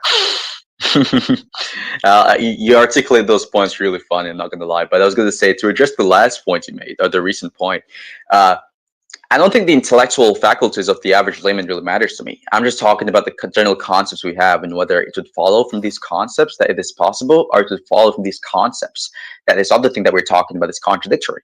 But I do in fact see the point you're talking about. As you say, there's no scientist who specifically makes the claim that bodies are necessarily physical. I mean, that's open to research. I may actually check up on this to see if it is actually true or not sure. But I would ask you this question, though, which is, do you believe that atoms, right, based on what we know, they're physical? Based on what we know, yes. Are they necessarily physical? No. And atoms are defined to be the smallest particle or thing or was defined at least to be the smallest thing in the universe. Was defined in the 1700s as being the smallest thing. So do you think the smallest thing in the universe is a physical thing? It was sort of. Okay, so do you believe that it is possible for a physical thing to be composed of a non-physical thing? It's logically possible, sure. Do you notice how he asks questions? So when you say and a physical thing could be composed by a non-physical thing, how you but this is what they do. They don't like to defend. They don't want to answer questions. So I would say it's logically possible that there's some kind of like virtual mathematical state that interacts in some way in order to produce physical objects as an emergent property or something. So like virtual quantum foam fields or something. They're not physical, and they could potentially. I'm sorry, I just have to go over this. This is what they do. he doesn't want to answer questions. That's really why, in my opinion, he acts the way he does to my conversation, because T-Jump is giving him beautiful answers. He's giving him, and T-Jump, I think, will always be able to hit the ball back. But what they don't want is to have to actually answer questions. They don't want to have to get that ball hit back to them because it just ends up hitting them in the face. But that's just me venting back into the action. Sending love, everyone. Robert and Titan Daryl, Tika, your Victoria, everyone who I didn't say. Keep on sending love. But back to the fun. But I wouldn't say there was an ontological problem with it. No. Do you think that, like, so when you're both talking about non-physical things, because I have to make sure we're on the same page, you're talking about something which exists outside space-time? Yes. So space and time are emergent properties, but I'd say physical things can also exist outside of space-time. That's the consensus in physics. So most physicists think space and time are emergent. So nobody defines space and time as the definition of what's physical. Yeah. So just to be clear, another thing is just to say that, do you believe that causality is temporal or atemporal? Atemporal. Causality is most likely also emergent from something else, but it's definitely outside of space-time. Okay. Okay, cool. So that would mean that under this specific view, which I also hold, by the way, which is very interesting because a lot of atheists, that's a very good view that you have. A lot of atheists are ignorant, so they basically agree with causal closure and they don't want to say that there's a possibility of atemporal causation, which is pretty interesting on your end. So yeah, we both agree that atemporal causation is possible, right? You can have atemporal causation, and it is not dependent upon space-time relations. So yes, that would effectively debunk the mind-body interaction problem. So yeah, you believe that non-physical things can interact with physical things. That's pretty good. Now, I guess what's going to stem from here is simply that, do you believe that just in the nature of a conditioned reality or composite objects, do you believe that for that composite object to be a composite object, it has to have the parts for it to exist? For it to be defined as a composite object, it has to have parts, but the object can exist as a composite object, lose the parts, and then no longer be a composite object, but still be an object that exists. Yeah, but the object that exists would be a different object, so it no longer exists, correct? No, so it could be the same object, just made of something different. So like there's a composite object of, say, my consciousness, and then all the parts go away. Unless one, if the atheistic view conceptually entails at least one. Could you like not interrupt him, please? He was still yes. speaking. So if my consciousness exists as a composite object made of neurons, and if the neurons disappear, but somehow my consciousness exists as some kind of platonic object or soul thing or whatever, even though it was a composite object at one time and it is now no longer a composite object, there's no logical contradiction saying it is the same thing, which is me, myself. Yeah, that is just to say that you can have replaceable accidental properties, right? And that's not something which is disagreeable. So there wouldn't be no logical that? contradiction. No, I would agree with that. So there's no logical contradiction with a thing that is a composite object losing its parts but still being the same thing in essence. Losing all its parts or all the accidental parts? Because I believe that if it loses its essence, it's going to obviously not exist, right? So all of its parts except one. So it is a single thing, a single essence. Wait, so you believe the essence does not have parts? Well, that's just the minimum amount it can potentially have while still being the same object is one. Okay, so the minimum amount that it has for it to maintain its status of identity, right? Is this minimum amount something which bears multiplicity or something which is simple? Either one is possible. One is just the minimum amount. So if it has zero, it doesn't exist. So if it's one, it exists. And so one is just the minimum requirement. Okay, so do you believe that it is logically possible for there to be more than one simple things in reality? Yes. Okay, so let's get this clear. So you'd agree that these simple things would differ from each other, right? Yep. So if they differ from each other, there's a differentiating property plus the property which makes it itself. That would be that it has more than one identity or properties. Sort of. Yeah, so that means it's not simple.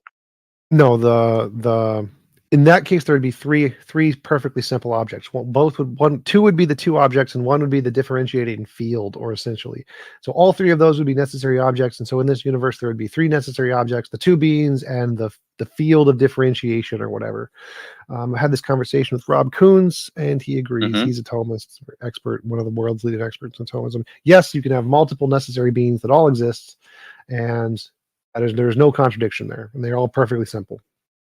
So wait a second. So you basically, when you gave the argument or the line of reasoning for why it is possible for there to be three objects which are perfectly simple, by the way, you seem to have listed properties which contradicts it being simple, like three properties. Just to not straw man or anything, just clarify. No. So there is two objects that exist, and there is some differentiating property, and the differentiating property is just another necessary being.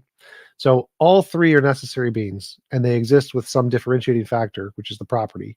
And so that is perfectly fine to have three necessary beings that are perfectly simple in this universe, because the simplest you can get is the combination of these three different things. Okay, so hold on there a second. So you started off by saying there's a differentiating property between two simple beings, and that is a necessary being. That's another necessary being. That's making it three necessary beings. So are these three necessary beings all identical or non-identical? And if so, what's the differentiating property amongst these three necessary beings? The differentiating property is one of the necessary beings. So one of the necessary beings is the scale or the field that whatever this property is the spectrum of this property. And so that field is a necessary being. And the two other things, whatever other entailments they have, are going to be two different necessary beings that exist on this spectrum, which is a third necessary being. So hold on there. So I take it to be the case that the differentiating property, right, of something, like what makes something different from something else, is generally speaking something which is a part of that thing's existence or nature. So for example, if I say that a rock is, or let's say water is different from, like, let's say a rock, right? You could appeal to the chemical composition. No. So it'd be like So it'd be like in space, like if there's an object in location X and an object in location Y, neither of that is a part of the essence of the object. It doesn't make a difference. But you need space. So there has to be a necessary object of space. And you have these two other necessary beings that are one's located in position X, one's located in position Y. Neither of those, its location, are a part of its essence. That doesn't matter. And so there's three necessary beings here. One is the space, and two is the two different other necessary beings in other locations in space, which is a differentiating factor to know they are not the same thing. Contingency. Wait a second. Do you agree with Leibniz and law of affinity? Yes. So anything that shares all the same properties is the same thing. So that which is true of, like, for A and B to be identical, all things that are true of A, all the true propositions of A has to be true of B. If we grant the Leibnizian law of identity, then if we have two objects in space, respectively X and Y, they're engaging in different spatial locations or relations, right? Then if it is true of so that would mean that they're necessarily non-identical also in virtue of their spatial locations. That's how you know they're not the same thing. That's the point. That's why there's three different necessary beings, because they're not identical, and you know they're not identical because I placed them in different places in space, therefore they can't be identical. But again, do you notice Can you these hear me? necessary arguments? They never answer questions. They almost get angry at the concept of answering questions. I'm not getting angry. Why are you projecting? But anyways, T-Jump. I was going to ask you, how is that another part of its essence if it grants that identity? It exists within reality. Can I ask, is it physical? Does God have any physical elements? Actually, let me answer his question, and then I'm going to get some food and let Amy take over. So your question was, what about these three objects? Something? No, I was asking a different question a while ago. Just to be clear, I was just going to say that my question was simply that if it is the case that we both agree that its spatial location is one of the things that defining things which distinguishes these things from each other, make them non-identical, how is that another part of their essence? I don't understand the question. So, like, you said a while ago that spatial locations. It's just one of the potential ways. It's one of the potential ways to establish a differentiating factor. It's possible that you can eliminate it and say that there's one electron that goes through all space and time. That's one of the hypotheses, in which case it wouldn't be a differentiating factor. But it was just an example I used that's the most simple to show that there is a differentiating factor between these two other necessary objects, to show that it's possible to have multiple necessary objects. It wasn't a necessary condition. It's just necessary in this example because time and space are necessary beings. And so in this example, space is a necessary distinguishing factor between things because space is one of the necessary beings. It is not to say that all spatial separations are the necessary essence distinctions. That is not the case. It is possible that there is a single electron that does the work of all the other electrons in our universe, but in this hypothetical universe I'm positing with three necessary beings, space is a necessary being, in which case spatial separations would be something that would include an essence distinction between these two objects. So the thing is that I don't. But I'm going to get some food, and I will. Are you going to get some food? Okay, let's go. Okay, got you. And in a second, we're probably going to bring what's his name on. But I do want to ask about. Oh, he might have left actually. But Apollo, is this entity physical? Do they? You said they exist in reality. So are they physical? I don't believe it is physical. Can they do anything? Yeah, it's logically possible. What can they do? Create a universe. And that's it? They're just there to create the universe, and then they can actualize all logical possibilities, or it can actualize all logical possibilities. So this is a deistic concept, not a theistic one? Yeah, I don't believe that Allah is conscious, just like Ibn Sina. You can have you can be like a theist and not believe that God is conscious. That's fine, but he's omnipotent. Well, but then why if you're call a theist, it? You're claiming that he interacts by definition to differentiate. Yeah, you can. Yes, you can have a being which is not conscious, which interacts with the universe. But why call that God? Why not just say because that it's you believe in a the most cause? it's the most powerful thing in the universe. Yeah. Wait, if he's not conscious, how can he create the universe? Because it is logically possible for a being without consciousness to create the universe. But it's not creating. So you're what's the logical contradiction with a non-conscious being creating the universe? Give me the contradiction. Well, seemingly like you would have to make a decision, like let's say at T1. Why do you have to make a decision? Because at T1, it's possible. Okay, so let me just go through it like this. Okay, it could be within this dispositional nature. If your modality, right? Like if your modality for what is actual is just what's logically possible, right? Then I don't know how to talk to you, right? So that's a nice way to dodge the question. So I asked you for the contradiction with a non-conscious being and unconscious being, right? To be without consciousness to create a universe, and you went on the modality tangent, right? So instead of you saying that a being has to wait, let me just finish this part real quick. This is the most important. This is the most important part. I promise you, it's the most important part. Okay, I'm almost done. Right? If you're gonna say that for a being to create the universe, it ought to make a decision. For one, I disagree with this. I believe that a being can create something not in virtue of some conscious decision, but in virtue of some dispositional properties. So something within its nature which gives it the disposition to create something. So that's just rather wrong. Why would it create at time at T2 as opposed to T1, right? If it wait a second, so this is a different tangent. Is it possible or is it not possible? Tangent. Listen, if it's in its disposition to create, right, then what distinguishes why it creates at T2 as opposed to T1? Asking for the distinction or the explanation which distinguishes it from creating a time X from time Y is not response to the claim that I'm making, because I'm affirming that it is logically possible for there to be a being which is not conscious, which creates the universe. And you're denying this possibility, and you asking this question right now is not pointing to me to any contradiction, any logical contradiction in an unconscious being creating the universe. But the reason that's an equivocation is because we normally use being. Equivocation is amongst language, not in this case, but go for it. Because we normally use being to mean this agent, but instead you are using being as just a being. Have you ever heard of non-living beings? Existing. Well, they're not beings anymore. That's the point. What do you think a being is defined as?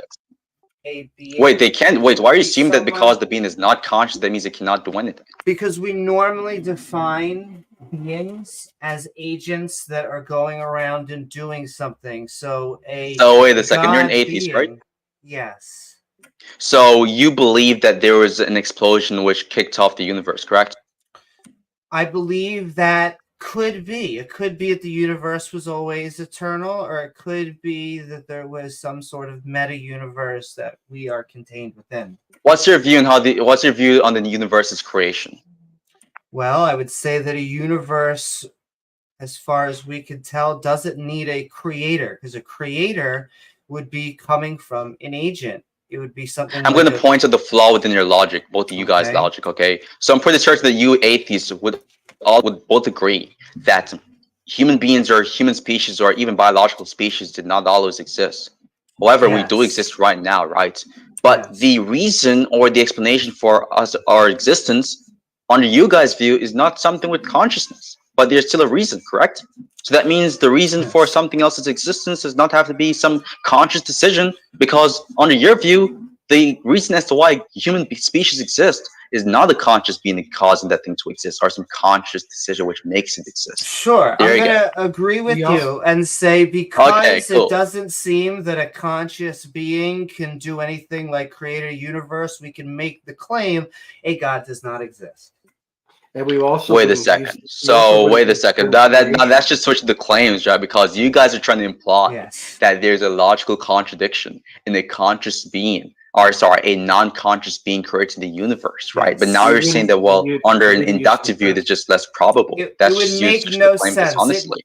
It may We be would- possible, but it would not make any sense because all of the natural laws seem to come from non-conscious things, lightning and thunder and water. All of these things don't come from gods that create it. It comes from a what, not a whom. I'm sorry, Walk. But I will hand it over to you in a second too. It's but just the he was fact trying that to we- question the modality we're of actually the being, action, right? labeled with a term that we don't use because we don't see the creation as is described in theology. We see change of form and change of state, not creative. So you could also say that nothing in the universe has ever been created.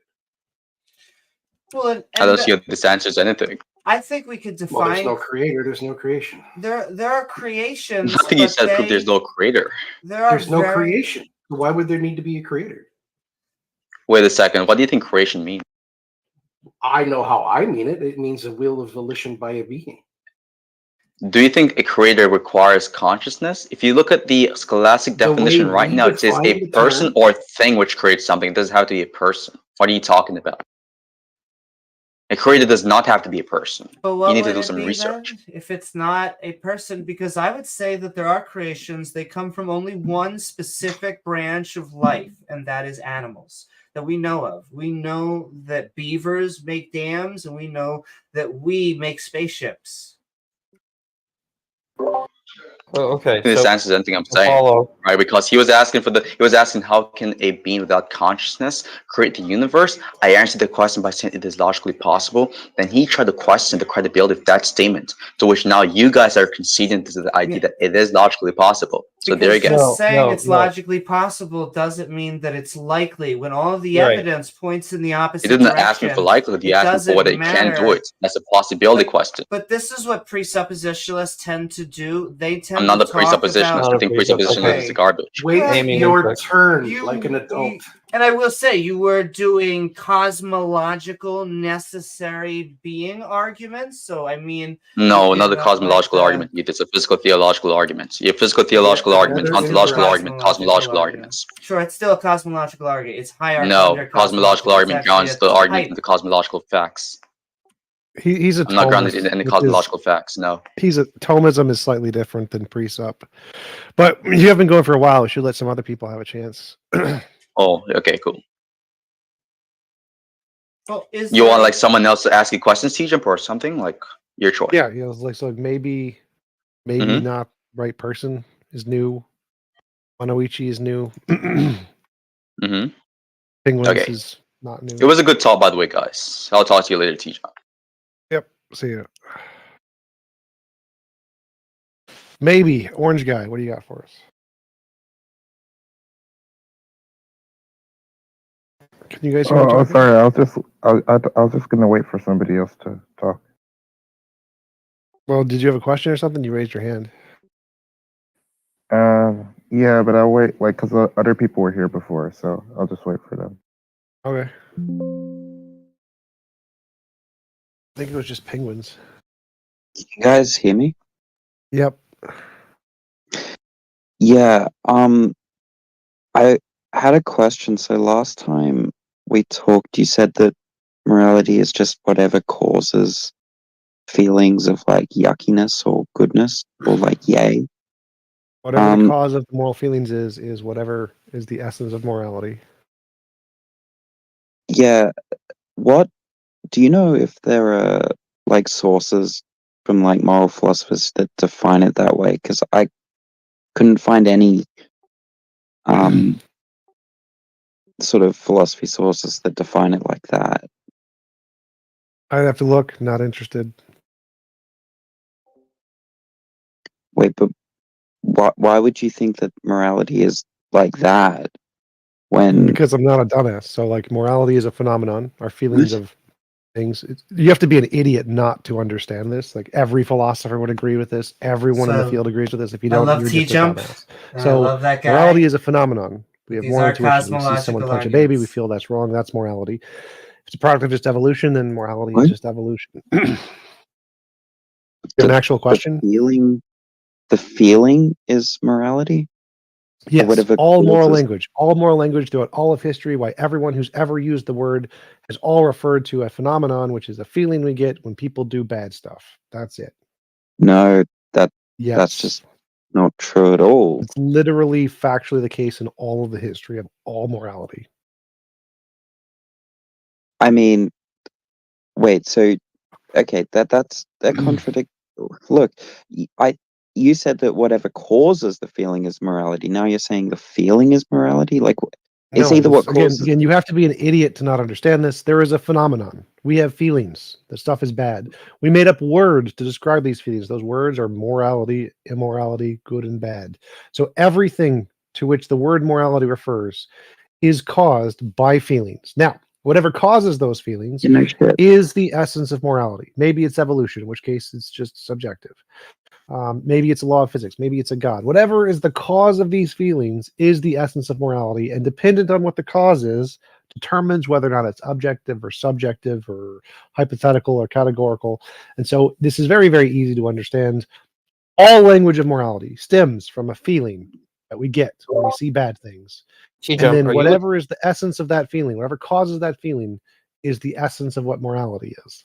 Are you an emotivist? No, this is just a hypothetical example. Like, so if our feelings are caused by society or evolution, then emotivism would be true. I think it's caused by like a law of physics, so I'm a moral realist. If it was caused by a god, it would be a divine command theorist.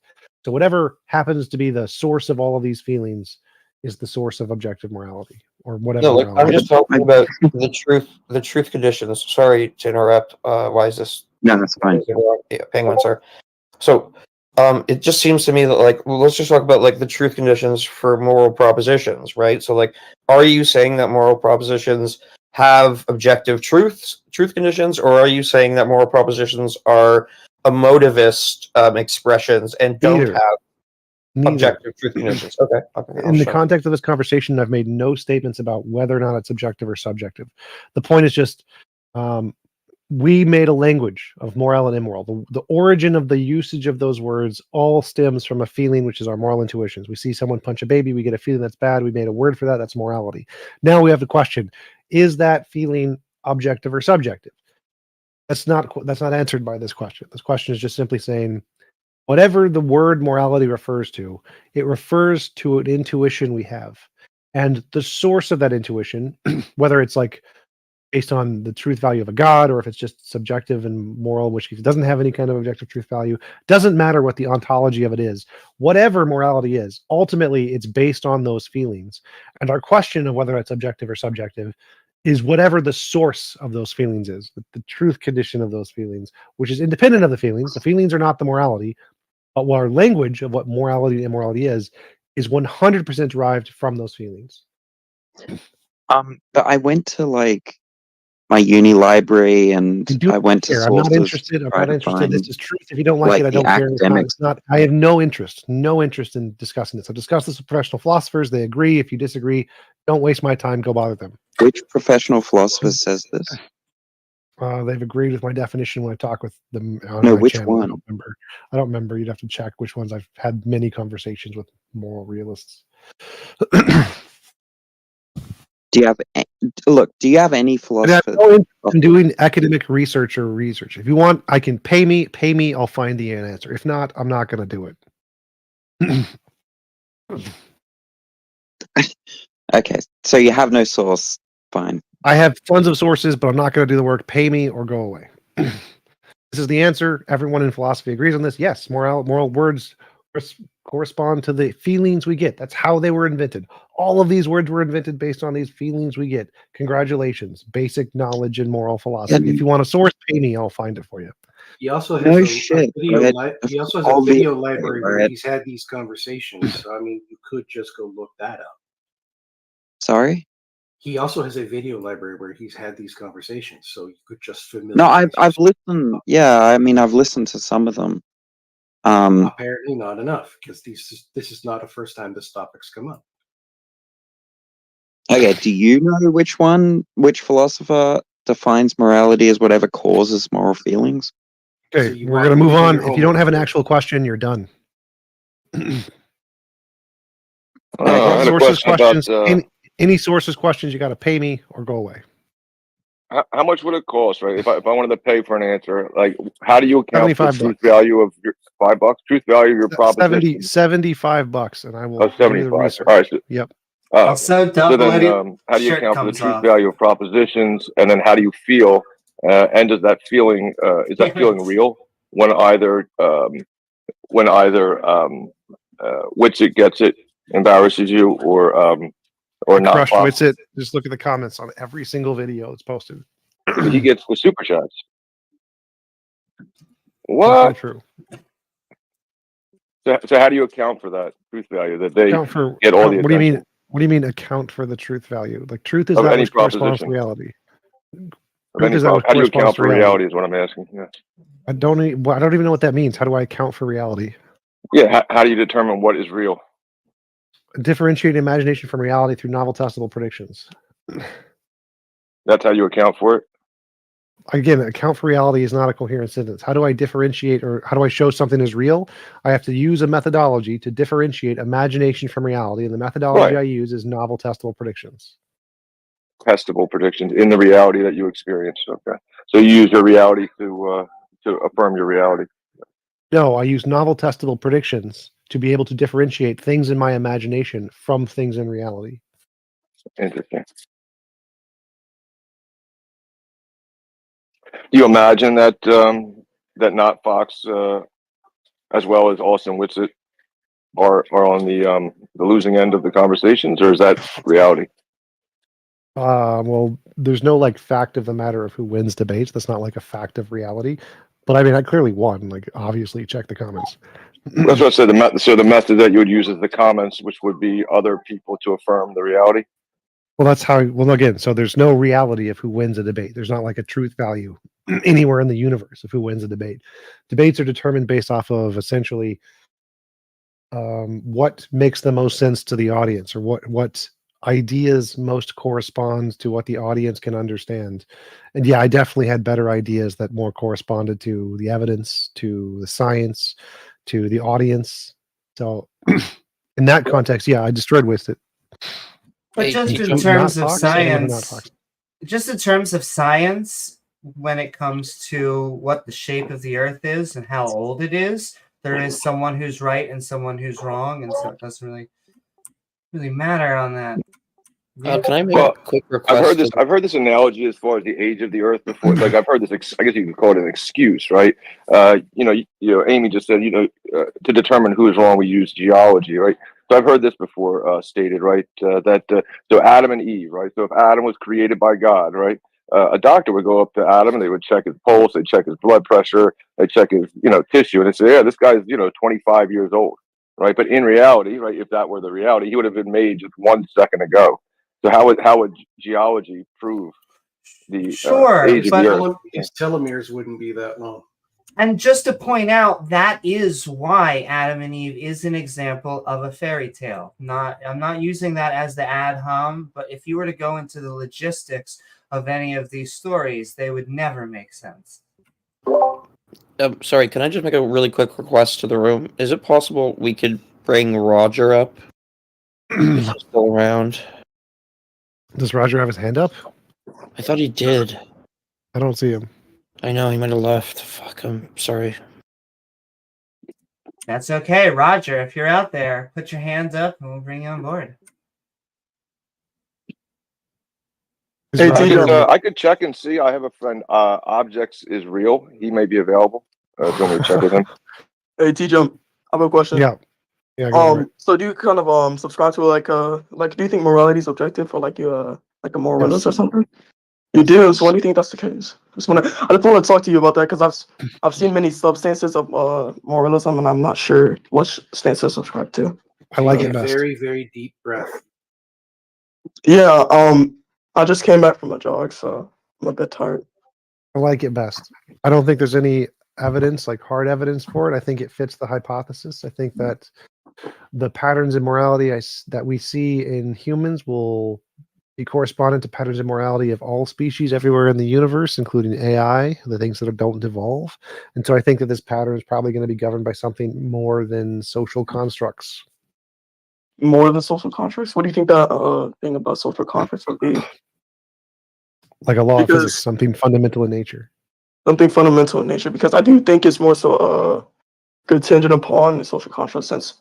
Right now, my stance is cultural subjectivity or cultural subjectivist, and I do think that we're not born with these innate traits or inherent traits of like a certain moral compass. Because I have a question. You know how like conventional Americans kind of subscribe to like a sentimental value towards like dogs and cats, right? Sure. And you know, people in Japan don't really have the sentimental value. They don't have a stance on that. They're not inclined. They absolutely do. They are obsessed with cats, just so you know. Yeah, but I'm saying like I would agree that there are certain things. There are certain things like cats and dogs. Yeah, I don't think that has anything to do with morality. I'd fully agree. Our obsession with cats and dogs is cultural subjectivity. Yeah, so then that's my own entire stance. So I don't think that you can kind of say I don't think that everything in morality is like cats and dogs. I think like there are certain things like murder, rape, etc., that would be universal to all species independent of cats and dogs. And so I think that fundamentally all moral claims can be boiled down to one thing, which is like any involuntary imposition of will is immoral. And I think that principle will be every species conscious agent will move closer to that principle the more resources and more intelligent they have everywhere in the universe, independent of how they came about, whether it's biological or synthetic or AI. And so because I think that there's this one principle that all conscious agents will move towards, I think that whatever governs that principle is something outside of society revolution. I think falsifiable. Wait, again, I already said, well, it's falsifiable, yes, but there's no evidence for it yet, as I have admitted. So what would falsify your view? I have a question, by the way. So obviously external to like pets and obviously there's a different level of intricacy and complex like ideas that we kind of subscribe to when we were talking about the animals. Obviously they're different from humans because obviously they don't have these common traits that humans do because we would think about them in a different way, right? You agree to that? Sure. Right. Okay, so I agree to that kind of like independent from our own thought process or process in which we can, how do I say this? Kind of like put them in a spectrum or hierarchy because obviously humans would be above animals in terms of how would we feel, how emotionally attached we are. So if that's the case, right?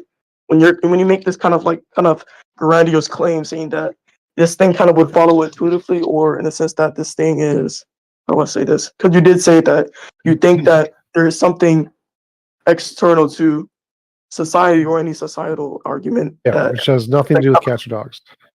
Yes, yeah. So I think fundamentally, I think that can be falsified as well because I've seen documents and reports or accounts of what's it called? I've seen documents and like accounts of people having their own moral compass, which is more so governed by their. That wouldn't be a falsification. So like, some people are blind. Some people have 4 cones. They can see 4 colors. Is that a falsification that there is light? No. So the fact that No, it's just some the people idea that they perceive perceive things. this light. What? It's just the idea that they cannot see this light because of Right. So the same thing would apply to people with moralities. Some people won't be able to see or experience the moral law as accurately as other people, just like some people can't see as accurately as other people. That's not a falsification. So then how can you make this claim or bold or steady claim making that or not making Because a the claim? pattern across human society is the same. The Yeah, fact but that there are that some pattern wouldn't actually follow from the initial premises since this thing is more so individual and it's not like a no, universal that's sort of wrong. thing. So this pattern does follow. There's a pattern through all human culture of as we gain in technology and intelligence, we tend to see more involuntary impositions of will as immoral. So that's always the case. Are there a couple people who disagree? Always, but the trend is always the same. So just like with global warming, there is a trend path. Are there ups and downs on the trend path? Yes. Is the trend always the same? Yes. Yeah. Do you have like a side of reference for these trends? Because I'm not really sure about that. Steven Pinker's The Better Angels of Our Nature. That's a good one. I think Ix had another one that I forgot the name of. Yeah, Michael Shermer's. I think it's called The Moral. I'll search that up. Yeah, just give me the names and I'll see if I can research that. They were. Yeah, the I just wanna hardest thing is that subjectively, it feels that we are like in some of the worst times, although objectively we are in some of the best. What do you mean? What do you mean by that? What do you mean by objectively? Because I think that the state or As in- the way that society kind of is evolving around right now, I think this would kind of entail it being like a really bad time. Almost everything that we would normally define as a good society, that is the way that society is going around the world. Like crime is lowering, people are being employed. Almost everything that we look for, society is heading towards. So that's what I meant to say. That's why we were talking about Steven Pinker's Better Angels of Our Nature. If we look at the statistics, objectively, it is one of the best times in human history. If you asked yourself, what time period would you like to go to a vast majority of people, they would actually have like lock-offs. They'd be like, hey, I'd want to go past any time except for, this time period where I didn't have rights. And so, yeah. But subjectively, it feels shitty because we just have lives and we have our ups and our downs. Yeah, but I mean, obviously, that's from your own like kind of a subjective input or worldview. Obviously, I agree to that, but I think that when you kind of make this claim about this thing objectively being better, I don't know if that's the case at all. Since I do know that, like external to our tradition, like let's say, and like during the slavery time or the colonial times, that these people they make slaves, not make slaves, but they kind of bred slaves, and these slaves also do these work, and they kind of make society run better in a sense, right? But obviously now we don't agree to that. That's not conventional at all. We don't Sure, but you are violating the bodily autonomy of many bodily humans. autonomy. Yeah, the I don't think society is based on it gets violated by slavery. Yeah, it's not just a uterus in So that case, by it's every everyone. measurable statistic that can be discovered and is valued by any model of morality, the current system we live in is Bad better enough with objectively than uterus. any other system. Now you could make up your own bullshit values that are unmeasurable and unverifiable, but we don't care about that. All I care about is the measurable, verifiable ones. And by every metric that is measurable and verifiable, our current society today is better than every other society throughout all of history. What T-Jump said. Okay. In perspective of our society, yeah, I would agree to that, yeah. But that's really all I wanted to kind of have a discourse about shit because I don't really know a lot of things. That's why I kind of like retain like an agnostic position on things regarding like culture and things like that. Not sure, so this really informed me. I appreciate that. I actually wanted to ask a bit of a question. I was just wondering, Tom, like you were kind of saying you accepted your view because you liked it. Do you think like you liking a view or it making it feel good is the reason to accept that view is true? Yes, absolutely. That's literally how all scientific hypotheses are formed. Okay, so are you like a pragmatist about truth? No. So truth is independent of what you like it. But whether or not you like it is a great way to believe something. Like if it makes you happy, believe it as much as you want. That's totally irrelevant to truth. Okay, so you agree that you just believe the view, but you don't have any reason to think it's true, is what you're saying. I don't have any evidence for it. That was the second sentence I said after Okay. believe it because I like it. Okay, gotcha. It sounds like kind of like, so like there's Morian paradoxes where somebody will say like it's raining outside, but I don't believe it's raining outside. Like usually I take it that when people say they believe something, the reason they believe it is because they think it's true. It sounds like you don't think that, you just No, I think believe it's it, but you true. I have no think it's the one. I think it's true because it seems to explain all of the data. I make predictions about how this pattern of morality will be found through all species, including AIs. So I believe it's true. Yes. Do I have any empirical evidence for it? No. So is it justified in that sense? No. But I do believe it's true. Okay.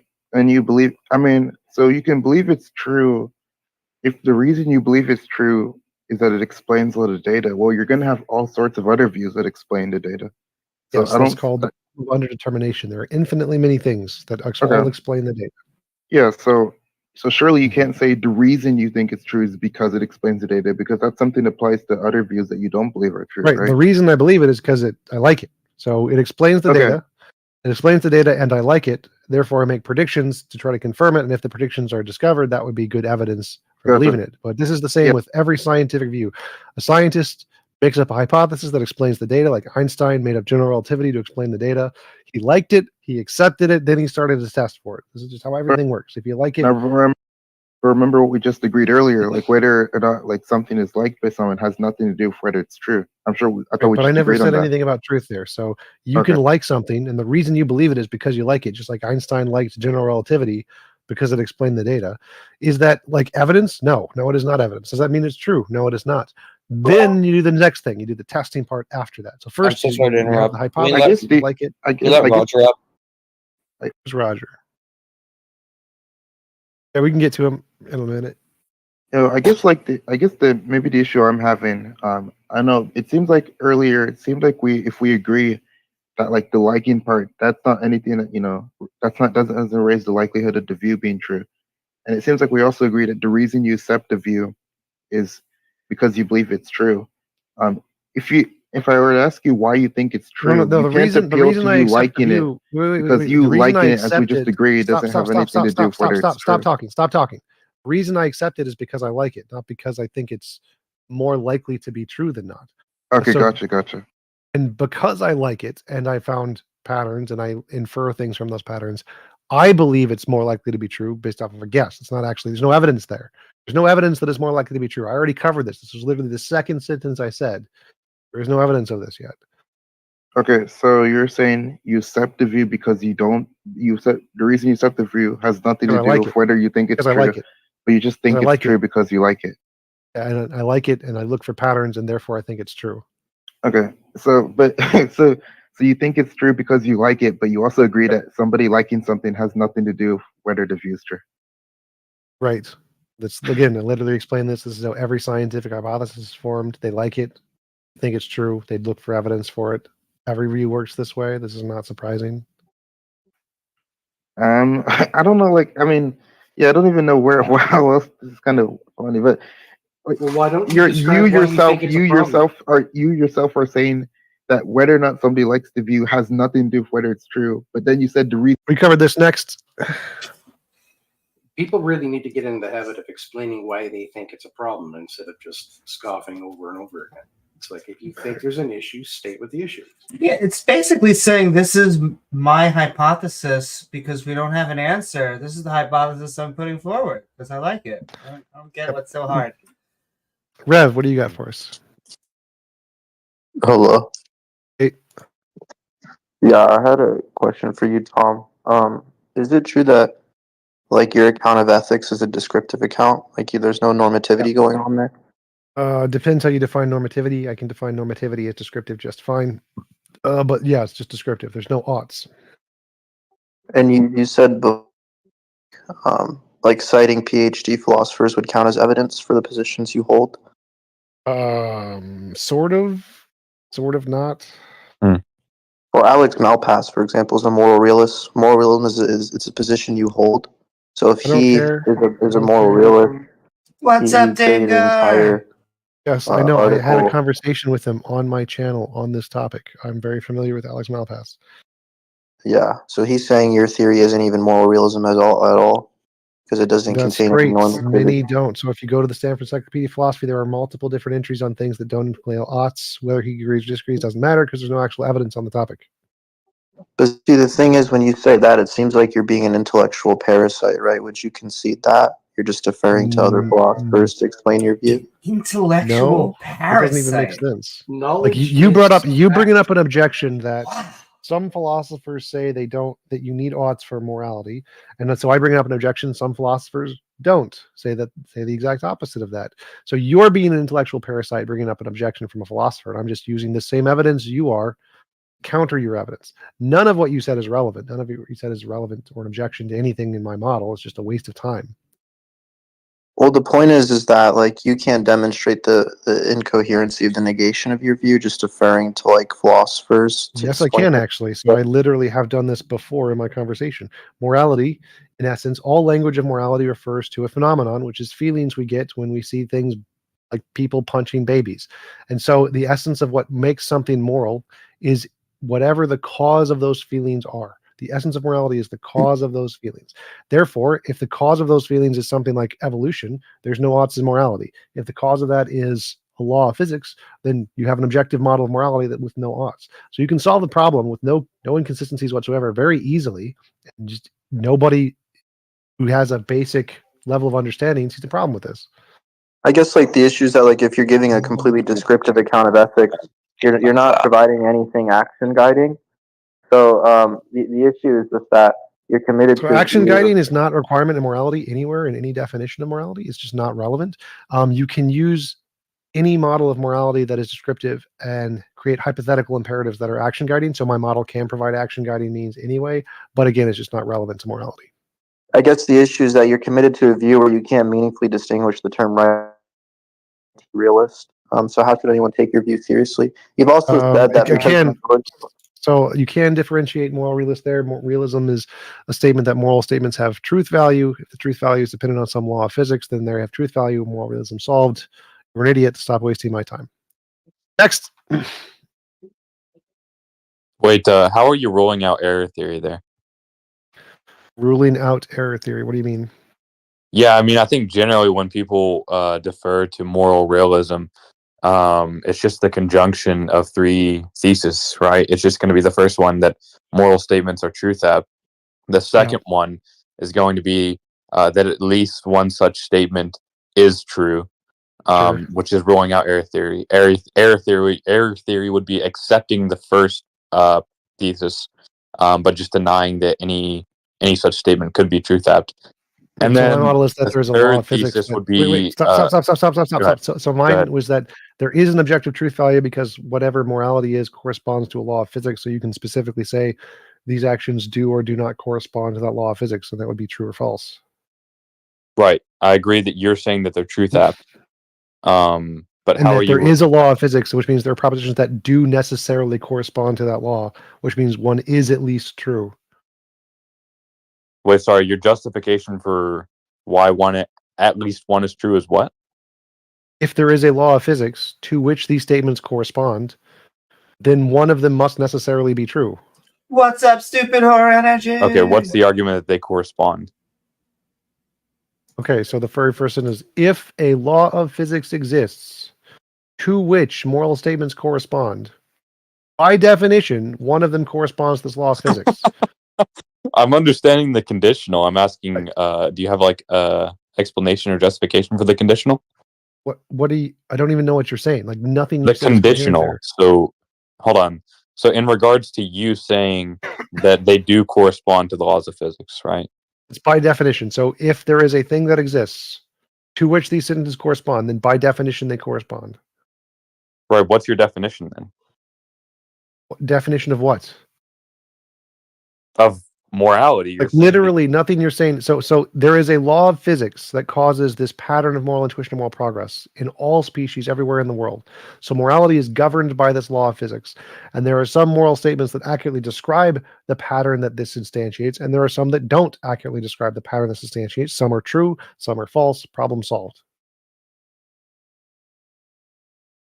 yeah. So what's an example of a truth at moral statement that is true? Don't drown babies. Okay, and why is that true? Because it corresponds to the pattern that this moral law of physics instantiates in all agents everywhere in the universe. And how does it correspond? How does it correspond? So the law of physics causes patterns, and these patterns can be represented by words. And the words that accurately represent one of these patterns is drowning babies goes against the pattern, therefore it's wrong. Right. Only frickin' religious people do we have to go over. Why is drowning babies wrong? All right. Morality idiots or something. No. I think I said the idiots thing refers to the part where I said that moral language refers to our feelings of moral intuition, and that's the origin of all moral language or something. And then anybody who disagrees with that's an idiot, I think. Yeah, but you said that like people who think that oughts are, built into morality are idiots. Pretty sure I was in reference to the first one. No, I'm not talking about today. I'm talking about you've said that in the past. Maybe. I don't know. Is that a view you still hold? You have to confirm the content. No, not necessarily. I wouldn't say that anyone who thinks oughts are entailed in morality or part of the definition of morality are idiots simply by virtue of that. No, because that's a perfectly fine position to hold. Yeah, I mean, normativity is like baked into moral language and pretty much like all moral texts that I've read. I mean, like, It's not, but that's irrelevant. I don't care. Do you have any relevant okay, so questions? here's an excerpt from Russ Schaefer Landau's. I'm no interested in sources. If you want sources, pay me. Next. Wait, what? He was gonna read a source that he. I have no interest in going through debate about academic sources. I've done this before. I've done this with professors. Doing it with people on Discord is a waste of my time. Next conversation.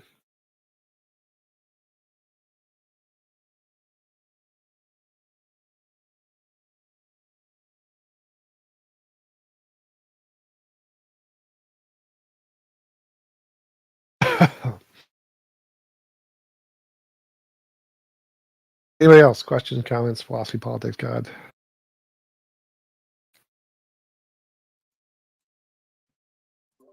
This is your chance, if you believe that a God exists, to tell us heathens why we are wrong.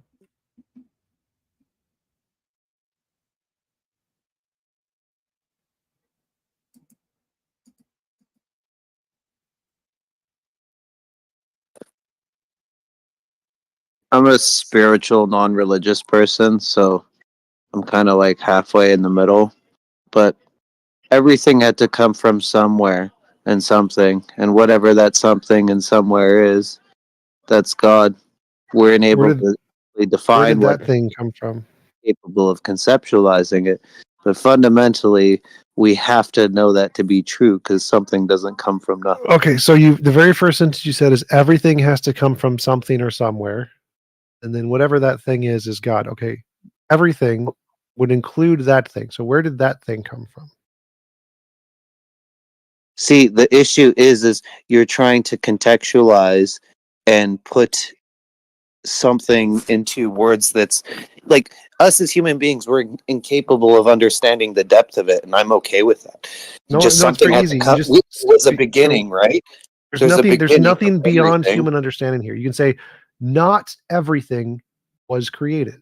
Not everything needs to have been created. It's very easy to No, see, the humanly thing express is that sentence. I know that I don't know, and I'm incapable of actually knowing or contextualizing it. I just know that this didn't all come from fucking nothing. Like, see, I agree. there is matter and it does exist, And we Why can do you compare the consider question. nothing? Why do you consider nothing an option in the first place? Huh? Why So are we you agree. assuming Nobody nothing was thinks ever an issue? nobody thinks something came from nothing except Christians. So I agree with you. There everything exists and it didn't come from nothing, which means there are two options. It was created from something else or it always existed. Now, Yeah. I think physical reality has always existed. I don't think it was created. It seems like there's no reason to think it was created. Well, there is a start of everything, right? And to try and think of that would bring you to a point where you're incapable of conceptualizing what actually happened. And as human beings, we will never be able to, and I'm okay with that. But that, to me, would signify at least, some sort of creator or being or whatever. Well, But no, so that's a contradiction. So if everything had a beginning, that would mean the creator had a beginning. So it's not everything had a beginning. In your analogy, not everything had a beginning, and there is something that had no beginning, which could be when I'm saying everything has physical a world. beginning, I'm not talking in relation to the creator because we cannot quantify, measure, look at. I'm talking about all physical matter around us. Right. So you're arbitrarily saying all physical matter had a beginning based off of no evidence. You're just asserting this based off of nothing. So I can assert God had a beginning and was created by physical matter. Is there any evidence of this? No, it's just an assertion. It's the exact same thing as you're claiming. There is no reason to think all physical matter had a beginning. None. The Big Bang is the beginning of our space-time, not all space-time. So there is I never said it was the beginning of all space. I wasn't. That was not a reference to you. So there is no reason to think that all physical matter had a beginning. None. There is no evidence of that. Nothing indicates that. That is just a thing you kind of pulled out of your butt. Okay, well, maybe we're zooming in on the beginning a little bit too much. Physical matter exists nonetheless. Where did it come from? It didn't. It's uncreated. So it's uncreated. If I'm holding this matter in my hand physically. Change of form, not creation. Do you know anything about cosmology or physics? Like, if our current best theories are true, the thing that's most fundamental are fields. All the things we're talking about are excitations of fields, and you're gonna have some strange intuitions if you're reasoning just about things as they appear rather than like the most fundamental physical theories we actually have. X, you're getting very It's quiet, also, man. sorry, the mic was far away. So did you catch what I said so far? Yeah. Okay. So like quantum field theory, do you understand what that basically says? It's not my area of expertise, but I have a very, very rudimentary understanding. Okay. Suffice to say that like ancient cosmological arguments about the creator are a little out of date when we have actual cosmologists and physicists with actual models. So the question is underdetermined. We don't know which of the explanations is correct, but they have actual mathematics to them. They're not just like arbitrary, well, this must mean that type explanation, just so See, sort. like the problem is, I think that like my position is, I know that I don't know, and I'm okay with that. And I know that we as human beings are incapable of really actually knowing. So physicists are quite capable of understanding physical theories, and they're capable of generating predictions that are hyper. But there are limitations, right? There are Hold on. limitations with that. Hold on. Look, like we're quite capable of having the smartest people in the world think about something long enough that we come to some counterintuitive conclusions. We don't know if they're sure or not, so we propose experiments. We take some time. We build big instruments. Sometimes they cost like hundreds of billions of dollars and are hundreds of miles long, and then we use those to try to do measurements to see if our model works. That's currently what physicists are doing, and just sort of throwing up our hands and saying, well, humans can't know things, whatever, is, I think, a tad disrespectful to people who actually are figuring things out, and maybe you should study what their conclusions are so far. There are unresolved questions, and those unresolved questions may be, some of them may forever be unresolved, but it's doing a disservice to say that like you have a belief about the origin of the universe when you haven't given any study to actual cosmology. One of the cosmology explanations is that there is something called a metastable false vacuum, which is a fancy way of saying that there's no such thing as what we call emptiness or nothingness. There's just what appears to be a state of constant flux in all space at all times, which gives rise to what we can observe, which is called virtual particles. And many cosmological models posit that that flux is part of the fundamental nature of the universe, and that all of the fields that we observe, including space and time, emerge automatically from the flux. It's like if you had a random I refrigerator. understand that to be true. Water here and water how many miles away or billions and billions of light years away, it's still H2O. The data is the fucking same. It comes from the fucking ether of the universe. I get this, right? The point is that the concept of nothing may not turn out to be doing any work in cosmological explanations. Because if there's no such thing as nothing, if the thing we call vacuum, the most empty of all physical things, actually just constantly produces and destroys particles, and if the origin of the universe is explained by that fact, that in the earliest points that could be measured in time-space, that flux caused a vacuum bubble to expand faster than the particles could annihilate, which gave rise to the universe and space and time as we know it. If that's the explanation, what part of we didn't come from nothing is relevant to that, right? There was never a nothing in that explanation. So if I were to create a simulation in a video game, like there was no game that existed prior, but I code in all these ones and zeros and create these parameters in which in this video game you can calculate, you can theorize, you can figure out, data is the same over here as it is over there. There's this fundamental truths we can measure, but the fact that I created the video game, press enter, and made the video game go live, there was nothing before, and now there is something after, even if it's measurable, even if you're able to measure it, right? So even by any way to quantify it. Okay. Right? I could literally put this whole universe into a simulation, into a video game, and you can measure everything. But that doesn't stop there being nothing from before. This could be all a simulation that was created. No, you made it out of something. You made the video game out of something, right? Something was there.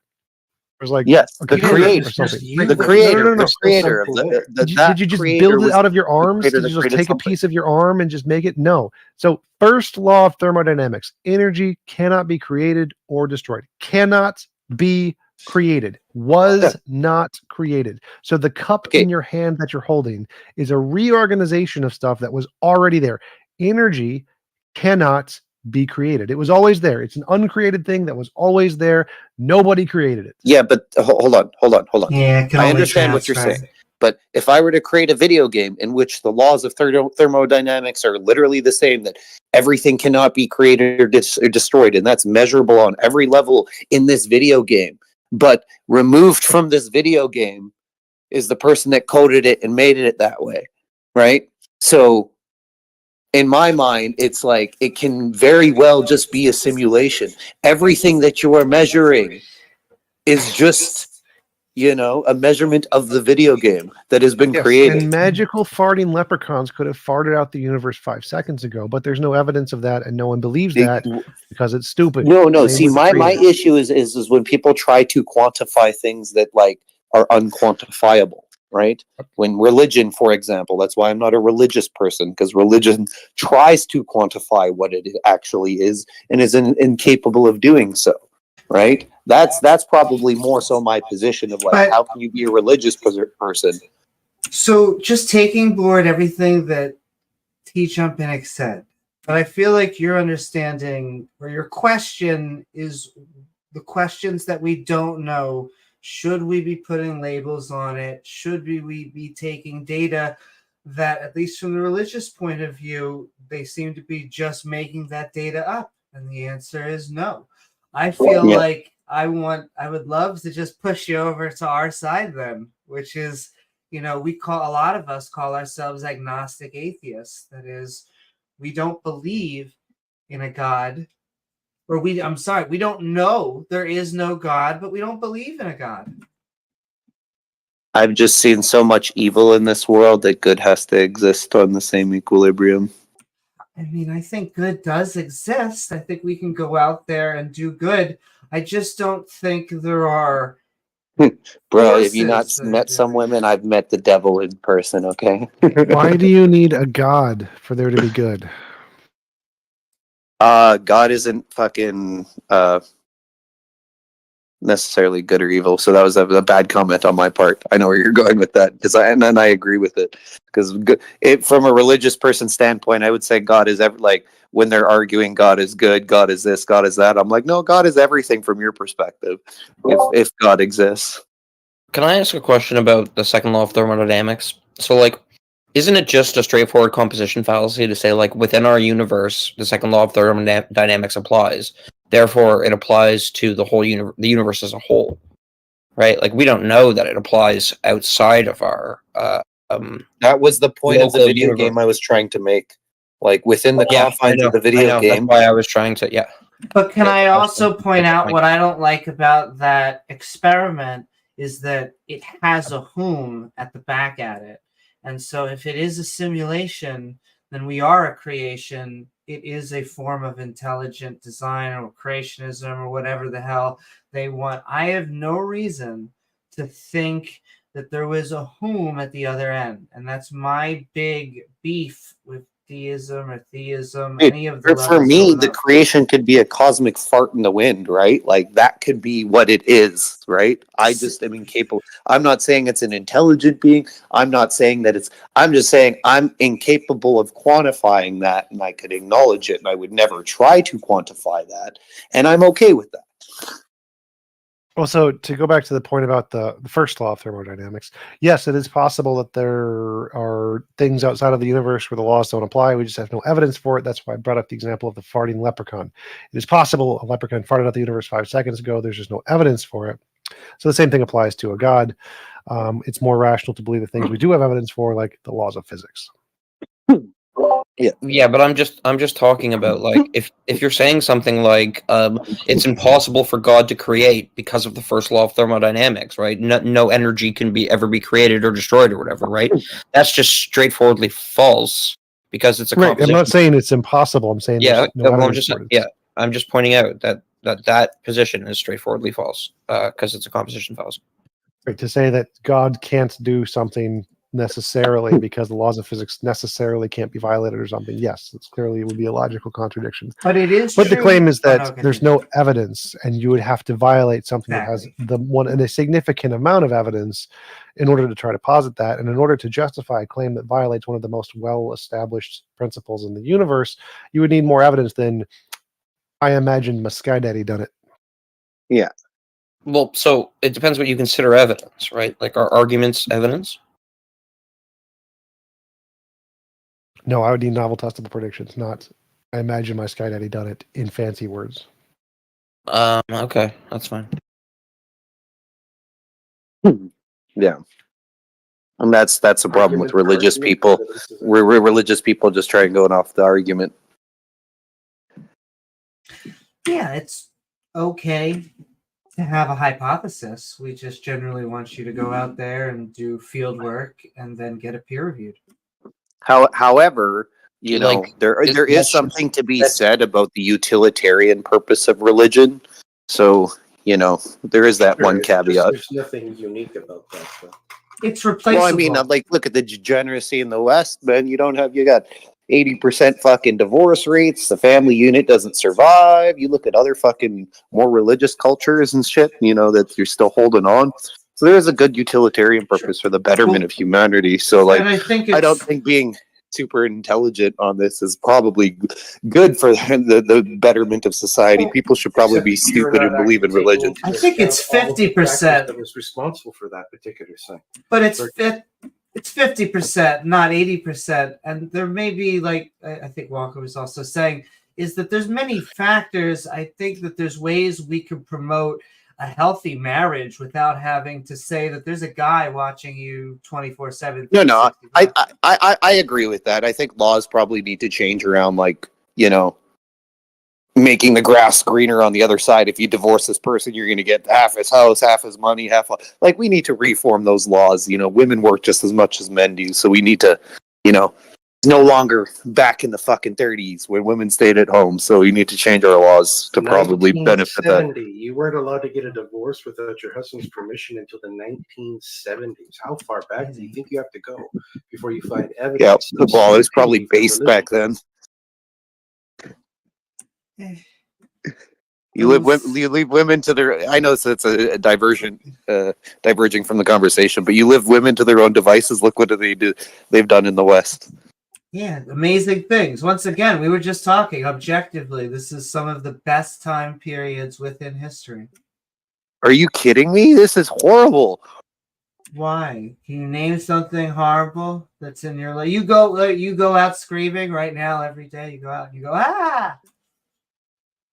I go out every day watching the world deteriorate more and more and more. But like from like a specific like news channel. So so if you wanted your world to deteriorate, all you got to do is change either the news or don't watch that specific pipeline of news, and then the world won't be. Because that's all. Yeah, you could put horse blinders on, yeah, and pretend that all is fine and dandy while your currency's being debased at an unprecedented rate. Fucking, you could put your head in the sand and everything will be fine. Being debased. You think the U.S. currency is being debased at an unprecedented rate? Hell, I bet since 2019, what is it? 60% of its entire fucking currency was printed into existence. No, but currency. So currency is not just physical currency, right? Yes, there's assets. There's other things. And the value of the U.S. dollar, right, is pegged to its importance as the world currency and as the petrodollar, right? And the value of the U.S. dollar is traded on exchanges, right? FX exchanges. So we know the value of the U.S. dollar.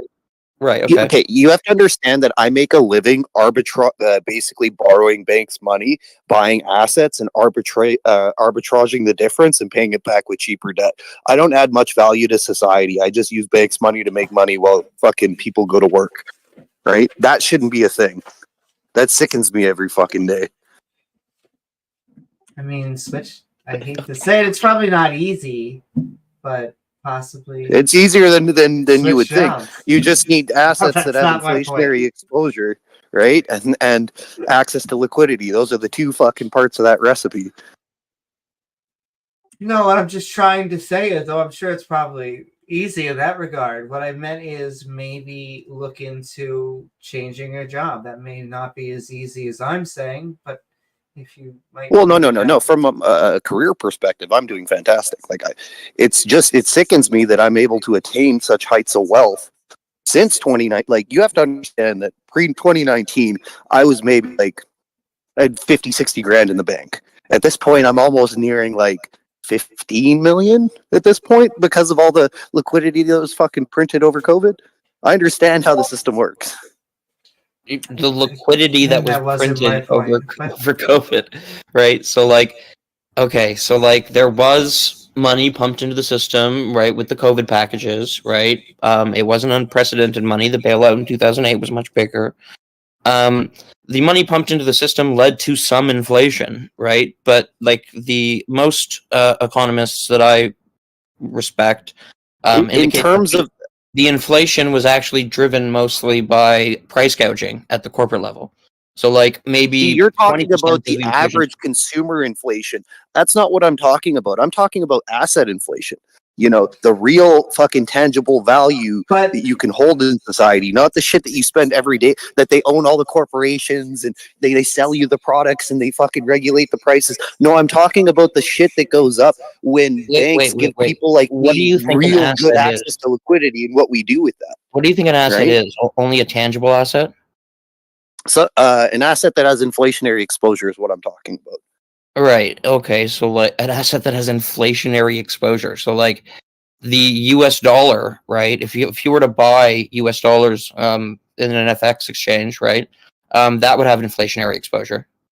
No. Fiat currency doesn't. Land has an inflationary exposure. houses have inflationary exposure. This Real guy is tangible a sovereign physical Yes, citizen. you are goods. talking about Look at tangible assets. Like you're not talking about things like purchasing an equity or purchasing a bond, right? Purchasing debt or purchasing, you know what I mean? Like you're not No, talking about those as no. assets, right? So, but those are No, assets. that has an First of all, inflationary pressure, yes, on society. It doesn't give you inflationary exposure necessarily.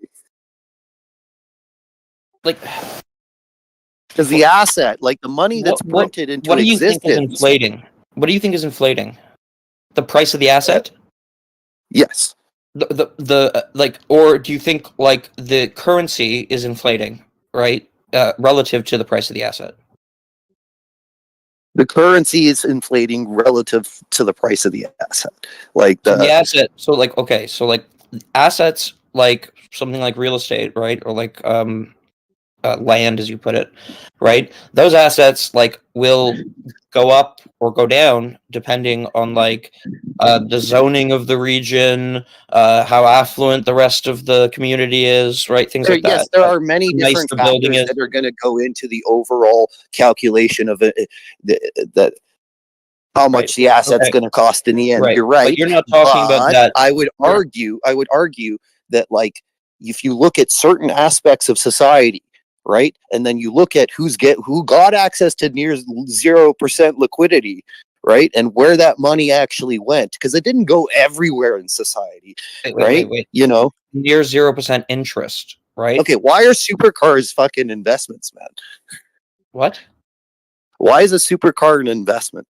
A supercar? Yes. What's a supercar? Car that flies. Like a Bugatti or something, right? Why is that an investment? It's not. It depreciates the minute you take it off the lot. It depreciates by almost half. Absolutely not. Okay. I started my life out as a heavy duty mechanic, being a big gearhead, buying classic cars and shit, and holding on to them. And every single one of them have all gone up in value. Everything that I've bought, even something as simple as a used vehicle at this point after COVID. Look at the price of used vehicles. A counter to what he said.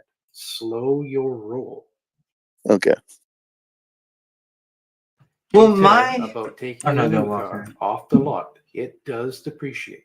Classic cars, an when you average new car, shut yes. up until I'm done. Classic cars have value because after a certain amount of time, they start to go up.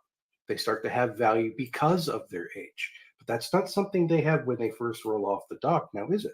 So you are talking about two separate things. Can I address that? I was talking No, about I'm still supercars. talking, and when I'm done talking, then you can talk. That's how conversations work. Now slow your roll. Now you may speak. Okay. So when you buy a supercar and there's only like an allotment of certain amounts of, they're only going to make 300 of these Ferraris or whatever, and you get onto that list and you buy it, right? The second you drive it off the lot, you can sell it for another $200,000 or more what it's worth. I got a Ford Bronco that I just bought for 50 fucking K, and because the amount of fucking inflationary exposure and the amount of fucking demand for this goddamn thing, you can't get one. It's 2 years on back order. I can drive it off the lot fucking today. I drove it off the lot and I'm fucking sitting on it. Gonna sell it for another 15 fucking grand when I put 15,000 kilometers on it. So it's not necessarily true every single time that you drive a vehicle off the lot that it's fucking worth less. And especially in the average car market, yes, but supercars, just like watches, just like other things that fucking are have this inflationary, because what you have to understand is people on my level, there is a lot of money out there, man. There's not a lot of Ferraris. There's not a lot of Bugattis. There's not a lot of land. Those are the shit that we invest in with our fucking money ends up going up because we're competing against each other for it. We're not competing against fucking brokies for fucking a fucking F-150, right? So I just don't understand how driving a supercar off the lot makes it worth less. It never happens that way. What was the topic? I mean, it does technically, because I mean, it's not because the value goes down. It's because retailers have an upcharge. They give you an upcharge for profit of the transportation and stuff. Whereas when you're selling it, you don't get the same upcharge, and so the price drops because retailers just sell it for more because they're stupid. That's why you lose a 20% when you drive it up a lot, because there's a 20% extra charge from retailers because they're assholes. You're talking about regular vehicles, though. I'm talking strictly about supercars. I'm talking about supercars too. Supercars have the same price because of the shipping and handling of the manufacturers and the retailers. I'm sorry, TJ, but this is all just a little bit wacky for me. So like, yes, like it is the case that like if you have something that's in such short supply, right? Like if you have 12 of something, right? Yeah. Then it might not be subject to the same pressures of supply and demand that like a more elastic good would be subject to, right? So like that's fine. That's fine. But you're just talking about things that like there's limited supply and a lot of demand. Like that's just, okay, maybe we have to ask the question of why is there a lot of demand? Why is there such an unprecedented access to liquidity that's creating such a fucking large demand? There isn't an unprecedented Because access he's to making liquidity, it up. right? Okay, when 0%, when interest you have rates to look are in higher now 2019, dude, than how they've many been- single-family homes were bought up by Wait. fucking investment funds? At Wait, 0% interest, that money interest they rates are bought. higher now than they've been in 30 years. Low supply also creates high demand. What's the It's a topic? multi-factored equation, right? Component. Before we get back to God, I just want the answer my question, which was, do you like when you go to bed at night? Do you sleep well? Doing what I you mean, do I and all sleep. that?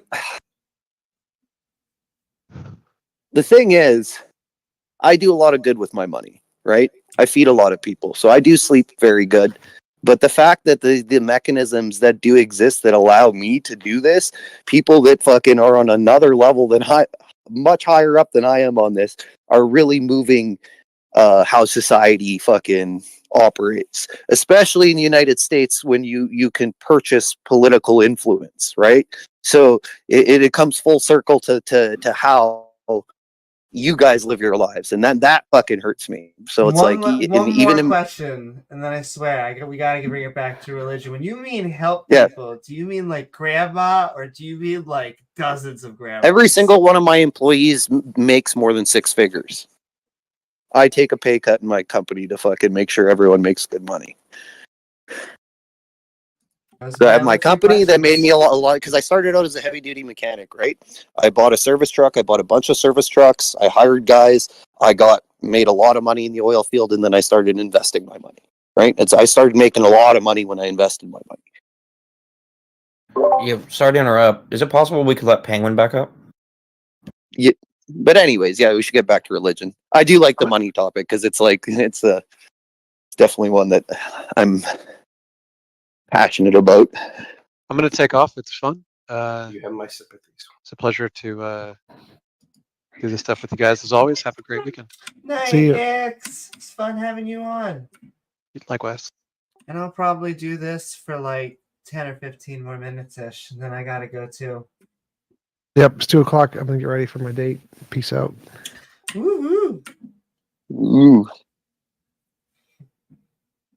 Well, I know you probably wanted to argue what is wrong, puppies, or to eat puppies with T-Jump. So I'm going to sit here for like another 5 minutes or so in case a religious person comes by. But if not, then I'm probably going to head out too. Yeah, that's So fair. fun. Well, T-Jump is like just incredibly dishonest. He kicked me out when I was reading out from an academic source that would prove him wrong. I mean, just like, what the Well, fuck? the source itself wouldn't have proved him wrong. It would have been something he could have looked No, the into. source would have proved him wrong. Well, if it's validated, sure. But Rogers, do you No, have no, some... the source, if the source was like from an academic source, because Can you say source his again, claim- please? His claim was just that normativity. I made the claim that normativity is baked into the literature in ethics, right? And he denied that, right? So all I needed to do was to provide one academic source that talks about, well, I guess I don't need to provide one, I need to provide many, but I was prepared to. And I was reading out a source that talks about normativity, and he then kicked me. Does it say that normativity is required in ethical discussions? No. You are aware that is the point that was being discussed? No, that wasn't the point Now that was you being do. discussed. That wasn't the point that was being discussed. I'm sure you believe The that. point. Look, you can go back, right? I said that normativity is baked into moral language and sort of ethics discourses in the academic literature, right? And he said, no, it isn't, right? And so I was then, I started to read out Russ Schaefer Landau, who's one of the biggest defenders of moral realism and has got like a PhD in the field of ethics. And this is his introduction to moral realism and defense. He says, as I see it, there are genuine features of our world that remain forever outside the purview of the natural sciences. Moral facts are such features. They introduce an element of normativity that cannot be captured in the records of the natural sciences. They tell us what we ought to do, how we should behave, what is worth pursuing, what reasons we have, what is justifiable and what not. And those words that I emphasized are actually italicized in his book. I didn't italicize them myself. Are you a he moral kicked me. realist or a moral subjectivist? I'm not a moral realist. I'm a subjectivist. But he kicked me when I started reading that. How much more dishonest can you get? I just don't get it. Yeah, I didn't understand that. You weren't asking him to find a source. You were just saying, "Here's a source that I have that I'm going to read to you." I didn't understand. T-Jump's not here, so I can't do that. It may also have something to do with the term baked in that you've used a couple of times. If you're trying to say that it is inseparable, which is usually how baked in is used as a term, that would mean that you'd have to show that normativity is inseparable to ethics. Like you can't be discussing topics I wasn't. of ethics without Look, I mean, that's the only way the term baked in would apply, which is I'm pretty sure what he thought. Because that's what What's up, organic Let's perception? hear what Roger has to say. Roger's like these people want the semantic T-Jump to death. Philosophy. Okay. I swear to baked in is a God. philosophical term then? Is that what you mean? No. I'm just so like the question that's like up for debate is like, is normativity necessary for ethical discussion or whatever, right? So like that wasn't. Well, let me just be clear. That's not what I was talking about. I was just saying that normativity appears throughout the literature about ethics. I don't think in many anyone's gonna argue cases. that, but you used the term baked in. No, which means he it's was inseparable. arguing that. He said that that's wrong. He said that was wrong. Look, You just said go back it on the was recording. baked in. That's why. Well, and because T-Jump would say that Yeah, okay. morality is a law of physics, and so it doesn't really have to do with sort of normative things that we do within society. It is actually a law, just like gravity would be a law, a theory and a law. Yeah, I know, but gravity is non-normative, and if you take morality to be normative, he's just talking about something that the philosophers aren't talking about. Like Russ Schaefer Landau, when he talks to T-Jump, they're just going to be talking way past each other because Russ Schaefer Landau, bear in mind, PhD in philosophy, one of the biggest defenders of moral realism, has written Is many, he a many smart books about PhD ethics. or a dumb PhD? Because there are both. He's very intelligent, yeah. Are we sure? He's Can we prove that? Yeah, he's a smart guy. He's a smart guy. I mean, I can send you like a video of him talking about it. Like he's, I think he has pretty crazy views myself, but he's not an idiot. Just to clarify, are you talking about normativity in the I can read context you of out other morality? things, right? Like this is from the Routledge Handbook of Metaethics. This account also suggests a clear way of explaining the contrast about metaethics on one hand and normative and applied ethics on the other. For these projects can themselves be understood as each having a characteristic and distinct explanatory aim. Roughly, these projects aim to explain what we ought to do, either in specific salient clusters of concepts, applied ethics, or with maximally explanatory generality, systematic normative ethics. I mean, I can go on, but that's just like the Routledge Handbook of Metaethics. So, yeah, I mean, I've read like I'm not overly well read in ethics and stuff, but I've read a little bit, and normative language is like scattered throughout. So to say to T-Jump, to think that he's divorcing his view from normativity and then saying that, oh yeah, no, this is just like perfectly fine. It's just like he can revise the term, like people do sort of like term revision, but he seems to think that that's not what he's doing, which is just kind of crazy. Yeah, I think that was Malpass's point in his discussion with T-Jump. Roger, hey man. I was gonna nice say, to see you. Rogers, are you last chance if you want to get something in? If not, guys, it has been fun, and I'm gonna head out myself. Oh, yeah, I don't know. Whatever. T-Jump seemed to be quite recalcitrant with a lot of the moral realism stuff. I didn't really understand the source of his ire. Seemed a little misplaced. A lot of people seem to go after his version of morality. It seems to upset some people. I mean, I think all atheists kind of have to have their own take on morality because we don't believe that it comes from a god. Yeah, I suppose that's true. It wasn't like I was like doing some stuff while people were talking. There wasn't really that much that was like novel, like controversial in the sense that I mean, I don't buy T-Jump's account. I think it's kind of confused, but yeah, I don't understand why he wouldn't listen to the quote from Schaefer Landau. It seems a little strange to me. Even if you don't think that his account of moral realism is the best, I mean, it seems bizarre. You know, if it means anything, I had T-Jump on my thing, which I run, and he talked to a moral Platonist. I don't think he did too well in that exchange. I mean, I wouldn't Is that on necessarily YouTube? classify on YouTube, but he uploaded it without asking me, and then I had to ask him to take it down. But that's by the by. Oh, can you send that to me? I'd love to see it, if that's okay with you. It doesn't exist anymore. So. Oh fuck.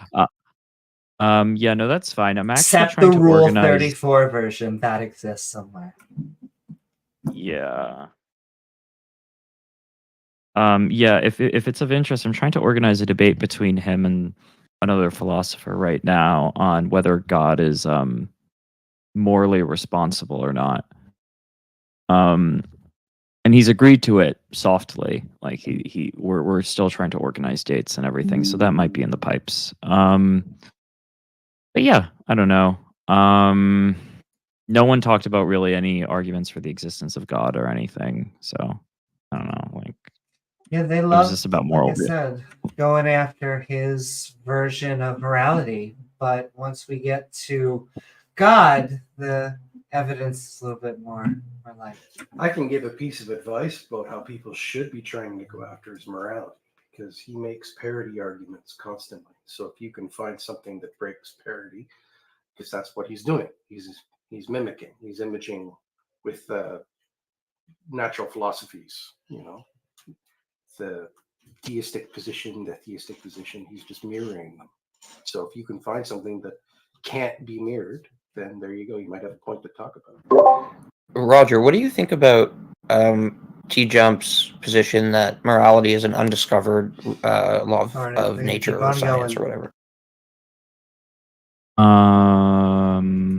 Law? Like, what does he mean by law? Also, before you respond to that, I apologize. Rogers Walker, Farm, Puppies, and Milk. You are amazing. I hope you had a good Thanksgiving. I hope you keep on having a good day. All right. Thank you, you too. Take care, Amy. See ya. See ya. Bye. Yeah, I'll probably take off too, but the answer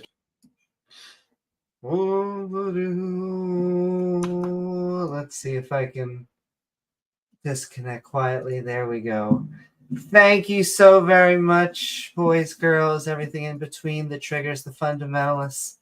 I am just sending love to you all. It was a fun stream. I swear some people try and just avoid giving argumentation for God. Now, I like morality arguments. I think that there is a need for us to have conversation on what makes something moral, what is moral.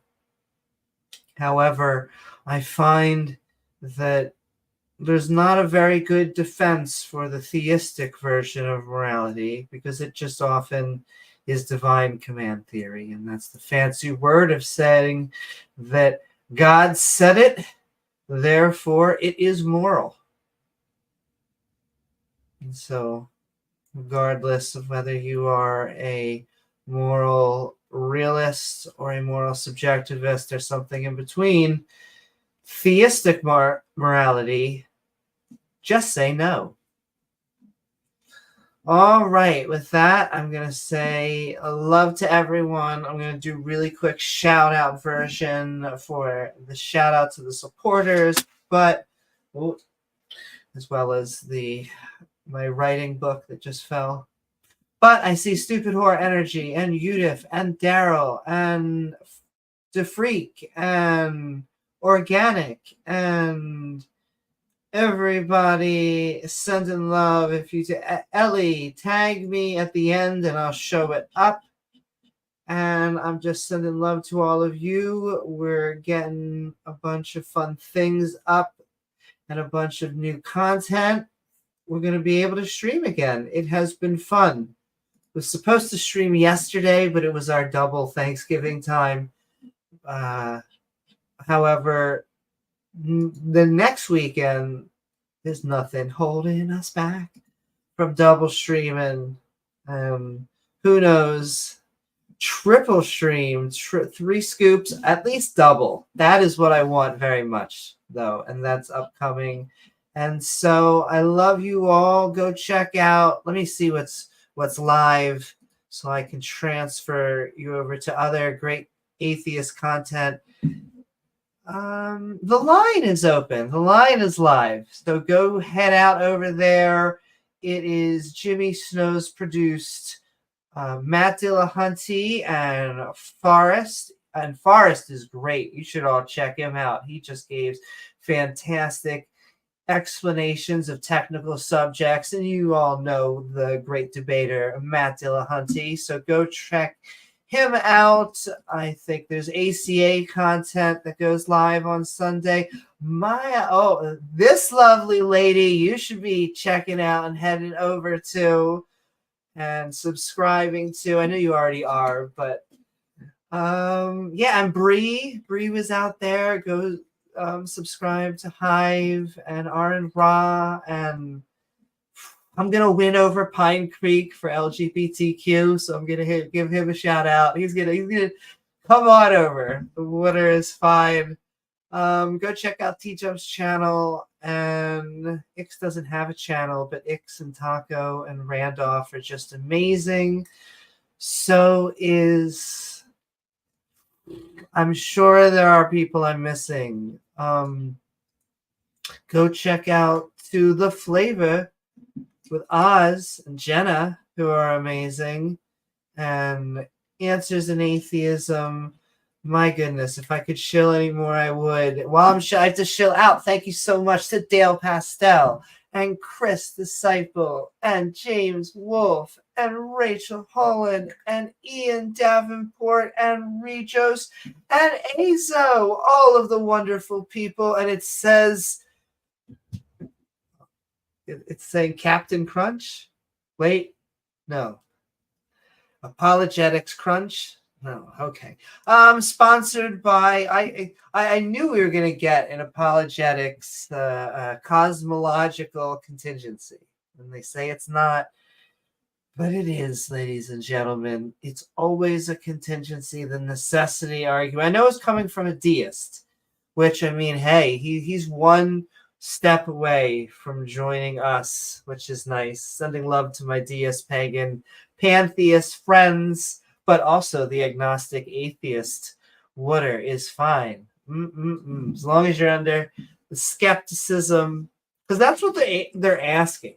Truly ask. If you want to know about a pre-sup, just ask, is it possible? Because that's what they want to know. They're basically arguing that until you can prove to 100% possibility that God does not exist, that you have to say that a God not only exists, but somehow they become foundational. It's a being, ladies and gentlemen. And then that being becomes such a nebulous concept. Though I could rant and rave on that probably forever. But sending love to Azo, who's sending so much love and extra support. Everyone who does. I'll do the Shilly McShillerson, which is, there's many ways you can support the channel. You can send in super chats. If this is an upload, you can send in a super thanks. It'll be all special and colored, like blue, red, fantastic. You can go to our Patreon at patreon.com/Amy Newman. Oh my goodness, I am Amy Newman. We have the badge system with our evolving badge system. Evolution is just a proxy for frickin' religion, just for creationism, because they don't really care about biology until, we're talking about a 6,000-year-old Earth and rib living. You cannot go to McDonald's and answer, hello, I'd like a McEve. That is not possible. I know they come after the LGBTQ, and they're like, what's a woman? We do know. I had to admit, oh my goodness, I didn't mention it once. Oh, I have an LGBTQ agenda, and I've been getting lazy on it. You know what you mean? You're trying to take over the world, then you settle for just a continent, then you settle for a country, and then you're just sitting there in your state or local government just trying to spread your LGBTQ agenda. And it's too late. It's Labor Day's past, and you can't even wear white anymore. What was I talking about anyway? Yes, sending so much love to everyone out there, the live chat. If you like, follow, or subscribe, I say it in my sleep, like, follow, subscribe, like, follow, subscribe, then you are my BFF. I'm sending love to you. But you can also hit that bell icon to all, and it will help remind you to say, hey, there's premieres or even live streams, like all the lovely people sending love, the Skeptic Romancing Love community. Oh, I have to at least do Discord, because you can't grow the Discord unless you're actually sending it out there. Clickety-clack. Clickety-clack. And so here's Discord, everybody. Okay, here's the thing. Go on there. I think that's about all of the shilling. Hopefully we're getting things more organized, and we're going to get debates in order. Peter probably hates me, but you should go check out Gonna Go For It's channel, as well as everything he produces. Atheist Jr., Mark Reid, Aaron Ra. We gave him a double thanks, but Aaron's kind of double amazing. I'm trying to think who else. Go check out all of the big atheists. We can use that A word. As well as my theist brothers and sisters. I love you too. We just think you're wrong. Hey, I think that was Talk Heathen slogan back in the day. We'll end it on that. You should all go head out to Talk Heathen. I love you all, my skeptic brothers and sisters. We will see you all. Oh, and James W. Sending love to James W., my co-host. We will see you all on the next episode of Skeptic Ball Z. Mwah! Good day, good afternoon, good night.